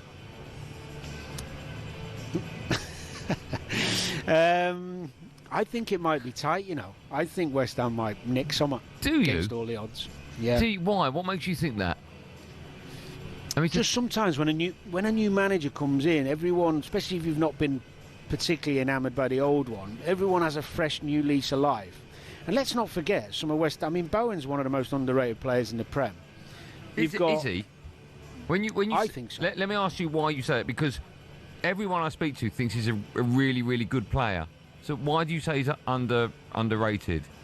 Well, I just don't think he's talked about in the same breath as some of the other wide players when we're talking about England squads and all that. And his numbers for a team that isn't particularly... Yeah. You know, I think his numbers over a period of time and his level of performance have been really good. Maybe you've got a point. Maybe some people do recognise it more than I think. But I just think they've got real quality in areas where Everton are weak. I mean, Everton's weakness is defensively. I think they're actually better going forward than they are defensively at the moment. And I think with Bowen, Paqueta, Somerville's come in and done all right the last couple of games. I think they just might nick something, because you know what this Premier League's like. We all turn up at games sometimes kind of expecting something to happen, and then it goes the other way. It's just the way it is at the moment. This weekend's been brilliant for football. Do you think as well for Everton, Murph, to me, they look like they've settled into their new stadium, the Hillwood Dickinson Stadium, a lot more seamlessly than West Ham did to theirs. Do you think that will count for anything, them going into that new stadium and all the fans being on board, as opposed to when West Ham moved, none of their fans liked it? Yeah, I think that having a group of fans who are feeling positive and enjoy and wanting this and enjoying it is completely different than a group of fans who are there reluctantly and against their will, isn't it? But ultimately, it'll be dictated to by performances. The fact they got the win in the first game and then a draw, you know, they've not lost here. All of a sudden, you're building a bit of confidence. Just walking around now, it's great around the stadium for the fans. There's some bars, it's nice social areas. It's a much better environment than Goodison. I don't know how many times you've been around the stadium at Goodison, but it's in a little housing estate. It's not particularly a great fan experience. This is completely different. So everyone's buzzing here. Everyone's looking forward to the games. And I mean, I got here at 4:30, and it was pretty busy then. I had to make a quick dart to get in before any Evertonians saw me. No, I used to like Goodison. I love playing at Goodison. Got goals there. It was nice. You liked everywhere, mate, because you scored everywhere, didn't you? I won't say everywhere, but did you ever score the winner at Goodison? No, but I scored 2 in a 3-3. No, 2-2. It's not good enough. Not good enough. Did you, Danny, by any chance? Yeah, only in the Merseyside derby, yeah. Oh, right. Murph, any winners at Old Trafford as well? I'd like to reminisce on this. Just the 3. Both of you are horrible. Oh, Benny, you've just teed it up, lovely. How many did you get? I've got a few at Old Trafford. Sadly, never to win, did, yeah. but... Go on, how many did you get? A few. Yeah. Look at his face. Look at him. Murph, he's fuming. Murph, we can either let you go now, or you can come back in a minute and talk Man United. What one? The latter. Yeah, what are you saying that? What will the score be tonight? Live on talkSPORT, Everton, West Ham. What will the score be, Murph? I'm going to go 2-2. Okay. When we come back, we'll talk about Liverpool and their defeat to Palace with Danny Murphy right after this.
Driver talkSPORT, me, Andy Goldstein. Darren Bent is alongside me. Our show today is in partnership with the new film, The Smashing Machine. It's based on a true story.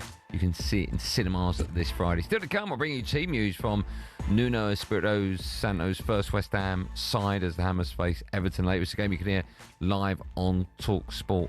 Just quickly, Dominic Solanke is set to miss Tottenham's trip to host Bodo Glimt. The Champions League as Spurs forward has been out for more than a month with an ankle injury. And Britain's James DeGowan victory by unanimous decision against Matt Floyd on his bare-knuckle boxing debut in Manchester over the weekend. We talked about that earlier on. Awful.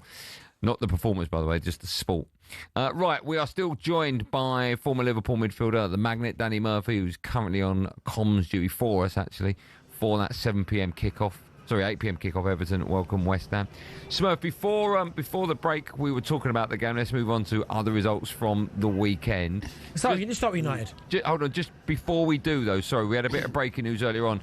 We understand, talkSPORT understands that James Ward-Prowse, the West Ham midfielder, has been left out of Nuno's first squad tonight. Can you tell us a bit more about that? What do you make of that? Just sometimes your face doesn't fit. I mean, he was at Forest with him, wasn't he, and didn't play. So whether he had a fallout with him, whether they swapped words, sometimes you can't rebuild a bridge if you fall out with a manager. It's just done. Rarely it happens, but when it does, and you're just bad luck that the club you're at, you're playing every week, he turns up and you're carted aside. It's just the way football is, unfortunately. Okay. He's probably going to have to look to get out at some point because it looks like his days are numbered. Okay. Right, let's talk about some of the other results from the weekend. We'll talk United in a minute. A quick word on Liverpool. What did you make of their defeat at Palace, or to Palace at the weekend? A little bit surprising, the level of performance. I mean, Palace were outstanding, thoroughly deserved the win, even though it came late. It could have been 2 or 3 up by half-time. Alisson made some great saves, and I suppose in a way, it's a kick up the backside, really. It was all going so well for Liverpool, but actually in some of the games they've won late, they didn't play particularly well, as you know, because you've seen the games. So maybe it was a little kick up the bum that they'd needed. A few of the players are a bit below par, we know that, for whatever reason. Obviously there's a lot of new players trying to integrate and find the right 11, the right balances and all that, but yeah, it was a poor one. You could tell he was fuming, the manager, but it's a big week for them. They've got obviously Champions League tomorrow night, and then going to Chelsea at the weekend to get back on track there. It's not the easiest place to go, but it's the best teams do, don't they? They have a setback and then they up their levels and produce a good performance next time. So we'll have to wait and see, but it was a really disappointing one from a Liverpool perspective. It's hard sometimes to be too negative when you see such a brilliant performance. Palace what are they now, unbeaten in 17? 18 it is now. I mean, it's incredible. And I mean, the one thing about Palace, it shows you that you can play a 3-4-3. That laugh, Smurf, honestly. No, I don't mean it in a disrespectful way. It's because the reality is United can't play a 3-4-3 like Palace do. They can't be that pragmatic and sit in and play counter, because that's what Palace do. United fans wouldn't have that. But it shows you that some formations can work if it's played in the right way. But for United, they don't play it that way. I have to say, not only does it work for Palace, they just look awesome. They look so comfortable from defence to attack. They look so quick, don't they? Do you know what they do? Got some really good players, haven't they? Yeah, they really have. They do, Murph. And you're right. I mean, Glasner in this system, I think you've hit the nail on the head there. Is that I think certain clubs who are used to playing a certain way and being successful wouldn't be allowed by their supporters to go into that pragmatic style. But I think sometimes you've got to hit that reset button. And Manchester United, who we'll move to right now, they almost have to, because what I saw against Brentford, Murph, they are so far off it that I don't think they finish in the top 10 this year. Well, do you know what? It's really strange, because the first few weeks I watched United, I did see some improvement. You know, I thought they were great against Arsenal, should never have lost. I thought they went away to Fulham first half and the game should have been put to bed. They had 2 or 3 great chances and ended up with a draw. Obviously they beat Burnley, Chelsea they beat. It's this game against Brentford, I mean, they were back to old school all over the place. The back three were too high, big space in behind. I mean, we all know if you leave a space behind defenders who can't run, the team's going to knock it in there, especially when you've got players like Sharda and Thiago. So it was a bit, I mean, but I think he picks a different 11 each week. He picks different defenders in different positions each week. And when he makes substitutions, it's never like for like. He shifts the whole team around halfway through or midway through the game. So no one is ever... I mean, he ended the game, I think, with Mbeumo and Mason Mount as wing-backs. And for my money, you pat a manager on the back if they're successful, because he makes the team selection, tactics, formation, substitutions. Everything's down to the manager. If you get it wrong, as often as he has done... I'm not talking about this season. I'm talking about since his time as Man United manager, which is coming up for a year. It can only be his fault. Correct. I think I said a couple of weeks ago that at the moment I've gone away from even the system to the personnel within the system and the people he puts in the positions that aren't comfortable in those positions. And that's on him. You're right, absolutely. And ultimately, the inconsistency of the team, even within a 90 minutes, is on him. And you're right, the subs and the rotation of players when he makes those subs into you go there, you switch there. The centre backs are switched every game. He's going to need a miracle to save his job in the next month. Do you think you? I mean, I'm reading and hearing that United won't sack him before November the 1st. Otherwise, they've got to pay out about £8 million. Do you think he'll survive? Do you think by the new year he'll be the Man United manager? No, I don't. I do think they are better from an attacking perspective. The numbers tell you that, but they're not winning enough games. And they're losing to teams they should never lose to. Yeah. And this talk of Southgate, I know there's a negativity around Gareth. I do understand it, the pragmatism and the defensive nature, but I did say a long time ago, well, not that long ago, I thought that they'd be further ahead if they had him now than... Yeah, agreed. Be more competitive than where they are now if they'd have given him the job when they gave it him. Because at the minute... It's not Man U of old we're talking about. We're judging the Man U of the last few years. They need organising. Stability. Yeah, exactly that. Yeah. Smurf, always a pleasure. Thanks so much for coming on. Are you wrapped up? Enjoyed it, boys. Is nice it cold? speaking to you. Is it cold tonight? Are you wrapped up or are you all right? No, it's all right, Yeah? No, it's all right, yeah. For once, the Northwest is reasonably mild. Good. Lovely. Okay. Enjoy Even the with game. my bald head. Just put a big hat on. Keep up the great work. Thanks. We love having you on the show. Thanks, Smurf. Tell Bex I said hello, Andy, won't you? Of course I will, yeah, if I ever speak to him again. There you go, Danny Murphy on CoCom's duty tonight, doing a great job for talkSPORT. That game, Everton against West Ham, is live. Build-up begins when we come off air at 7. Time for the last no Googling of the day. Not my one, I forgot to write it. We want to know, when was the last Champions League final between two teams which began with the same letter? The last what? Champions League final. Both teams began with the same letter. I'll give you a clue. It's not D. The answer to that and more coming up the last half-hour drive on talkSPORT after this.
Martin O'Neill is not impressed and thinks the club threw Potter under the bus.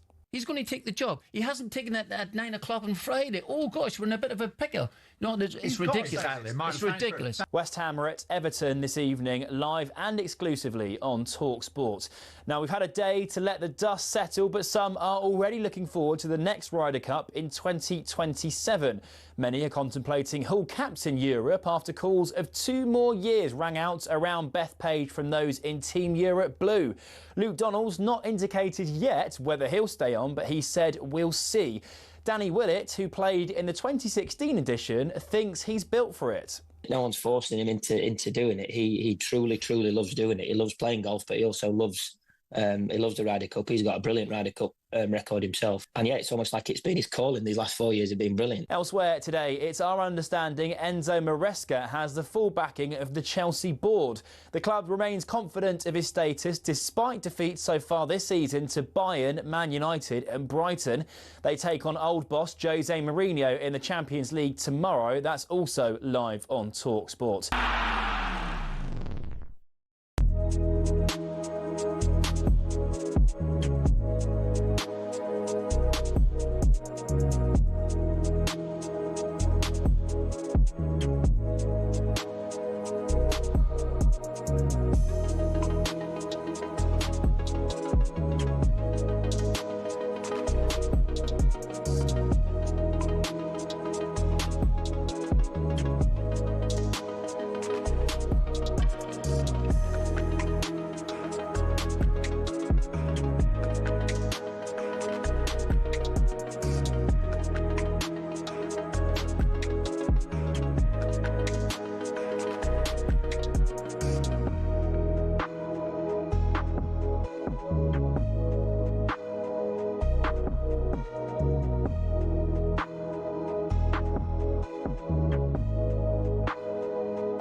Jack, no gigs. Look what the cat dragged in that I asked for. I don't know what you're talking about. Oh, the song.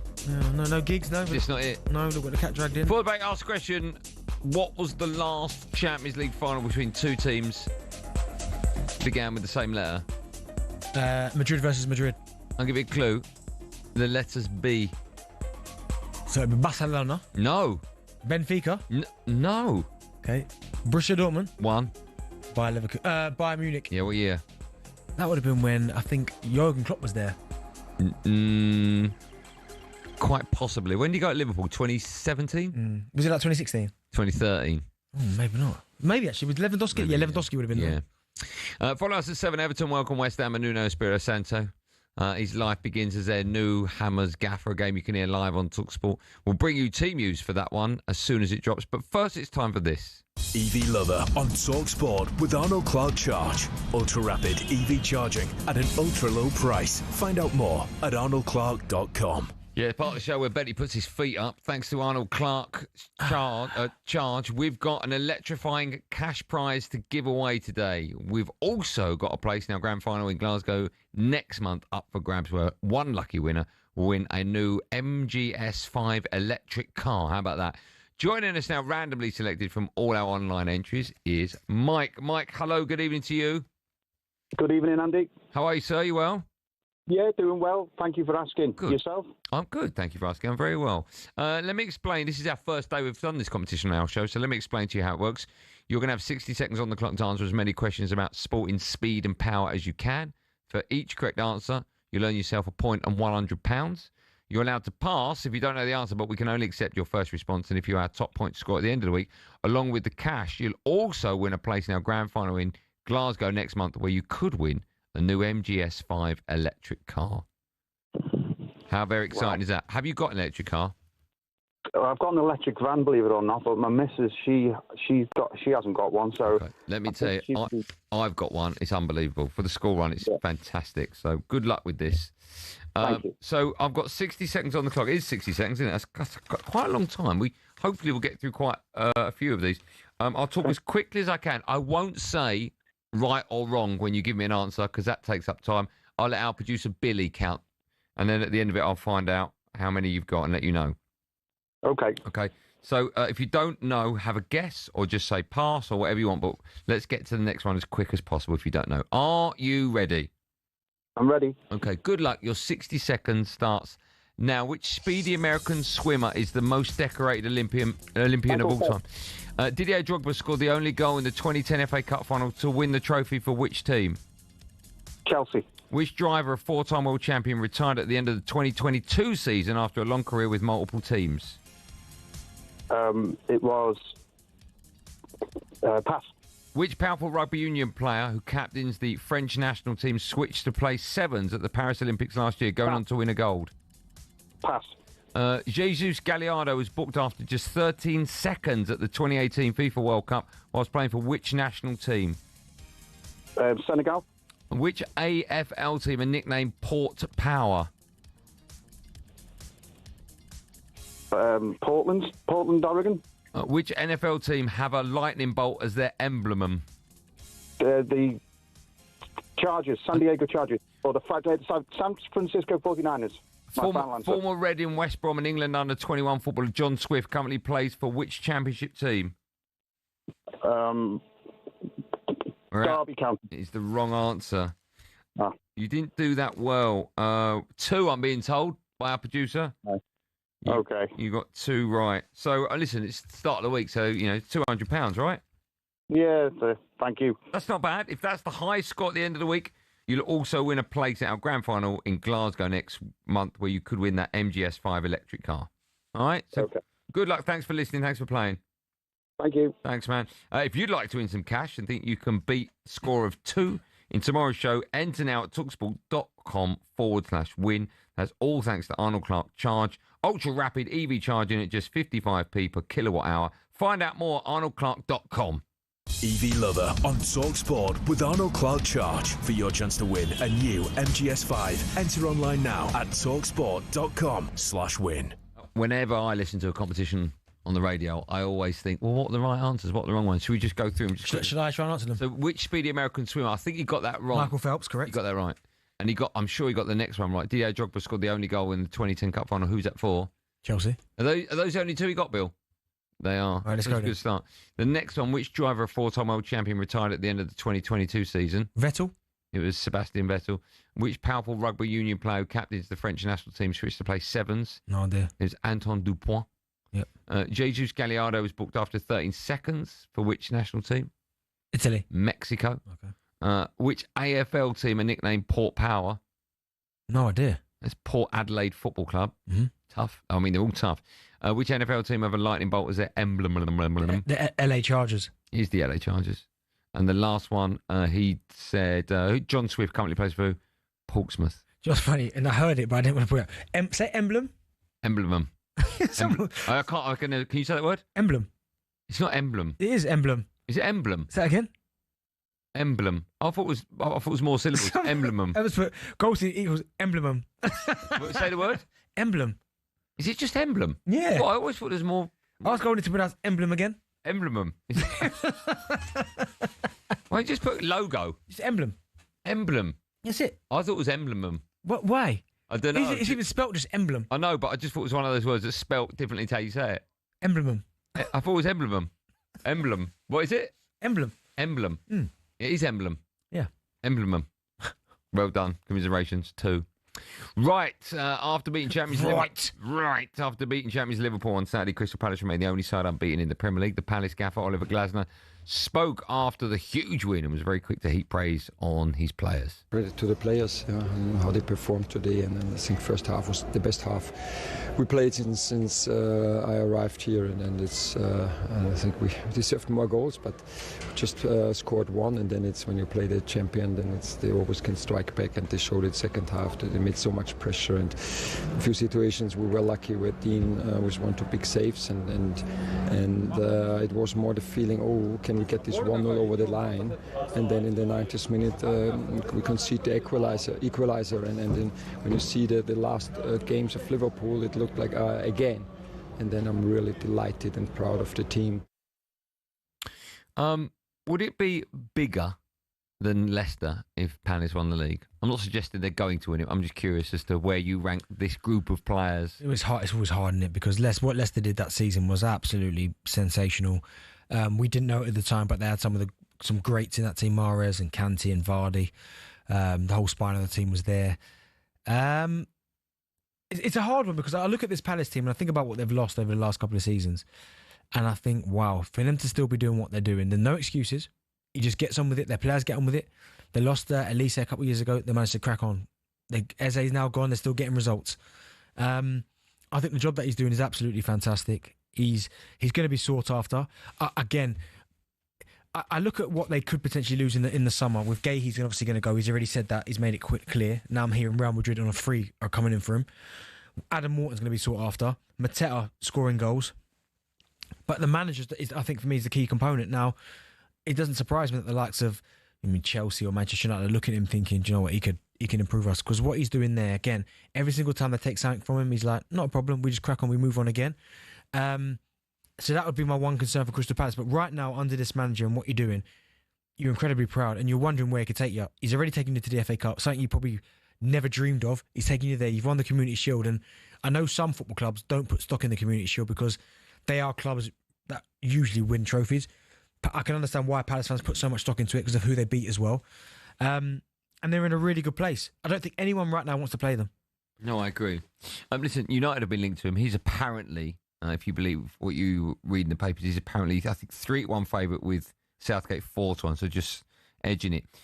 Is he the type of manager that if, for argument's sake, you listen to talkSPORT tomorrow morning, you find out they've sacked Ruben Amorim and they've got Glasner, would you be sitting there thinking, boy, he's going to turn him around? Or would you think, okay, new manager comes into a different club, not United, but a different club, so difficult to just reenact what you've just done with the club? Well, it's going to be difficult for him because the clubs in terms of stature are completely different. Expectation are different. But what I mean is, can a manager as good as Glasner go into another club and just get a completely different mindset and performance out of a group of players? We're talking about it now, but remember, he didn't get off to the best of starts, by the way, when he was at Palace. Did he not? No. Remind me. He lost a fair few games at the start and some people were questioning it. Okay. And then the back end of the season, he started to get results and that's where it all changed and everyone went, oh my goodness. And then I think he even started the following season and it was a bit iffy. Then he started to get results again and the rest is history. So I think you'd be in a better place with, I think, most decent managers than Ruben Amorim. But I think the biggest thing is he'd go into Manchester United and yes, he plays a 3 for Palace, but I think he'd go in there open-minded. I don't think any new manager that goes into United will make the same mistakes that Ruben's done and gone, we only can play one way, because that's Ruben's biggest problem, is that now he can't go back from that. But I think Glasner would go into Man United and go, well, ideally I'd like to play a 3, but if we can't play a 3, I'm going to adapt a little bit until I can find the right system for the right players that I've got. I mean, it's like, okay, fair enough. If Arteta left tomorrow and you were linked to Glasner, would you be over the moon? I'd be happy, yeah. He's a good manager. Would you be over the moon? I mean, over the moon is... I don't know if I'd be over the moon, but I'd be happy. Yeah. Yeah. Okay, how far can he go with Palace this season? They'll definitely win the Conference League. I mean, imagine he does that in back-to-back seasons. FA Cup and Conference League. That'd be insane. I do feel a bit sorry for them, knowing they're not in the Europa League. With how you're going to say they've got more chance to win the conference. Not even so much more chance, but I think because they come off the back of them winning the FA Cup, I think Palace fans, they're annoyed, but they're a little bit like, well, I'll take it. If you're a Palace fan, would you rather, bearing in mind what you think is easier to win, would you rather be in the Conference or Europa this season? Off the back of the FA Cup, I wouldn't really care. Because I've won the FA Cup. That's a fair answer.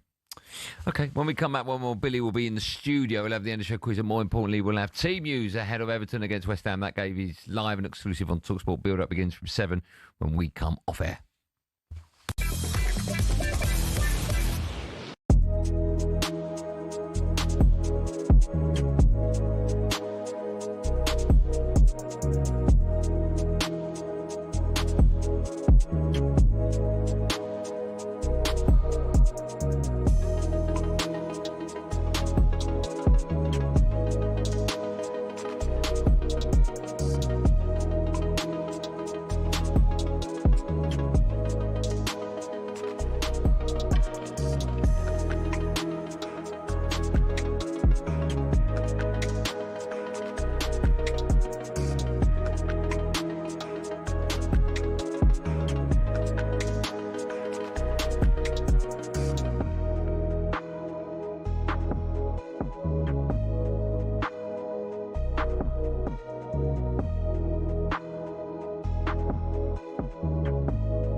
Joel Jack, talkSPORT. that is what I'm talking about. Oh, is that him? Is that Giggsy? Giggs, no, just Giggs. Giggsy.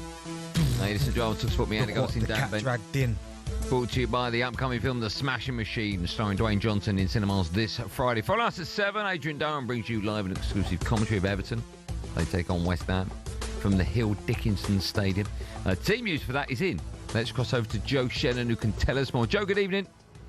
Good evening, guys. Well, Nuno Espirito Santo's first team as West Ham United head coach sees him drop James Ward-Prowse out of the squad, as talkSPORT told you a few hours ago. Sungutu Magassa is his replacement. The other change sees Nicholas Füllkrug come in for Callum Wilson. Füllkrug, who's somebody who a lot of people are predicting is somebody who might thrive under Nuno. We shall see. So 2 changes from Graham Potter's last game in charge. The defeat to Crystal Palace. Magassa and Füllkrug for Ward-Prowse and Wilson. It's Areola in goal. Walker-Peters, Mavropanos, Kilman and Juve at the back. Paqueta, Magassa and Fernandes in the middle.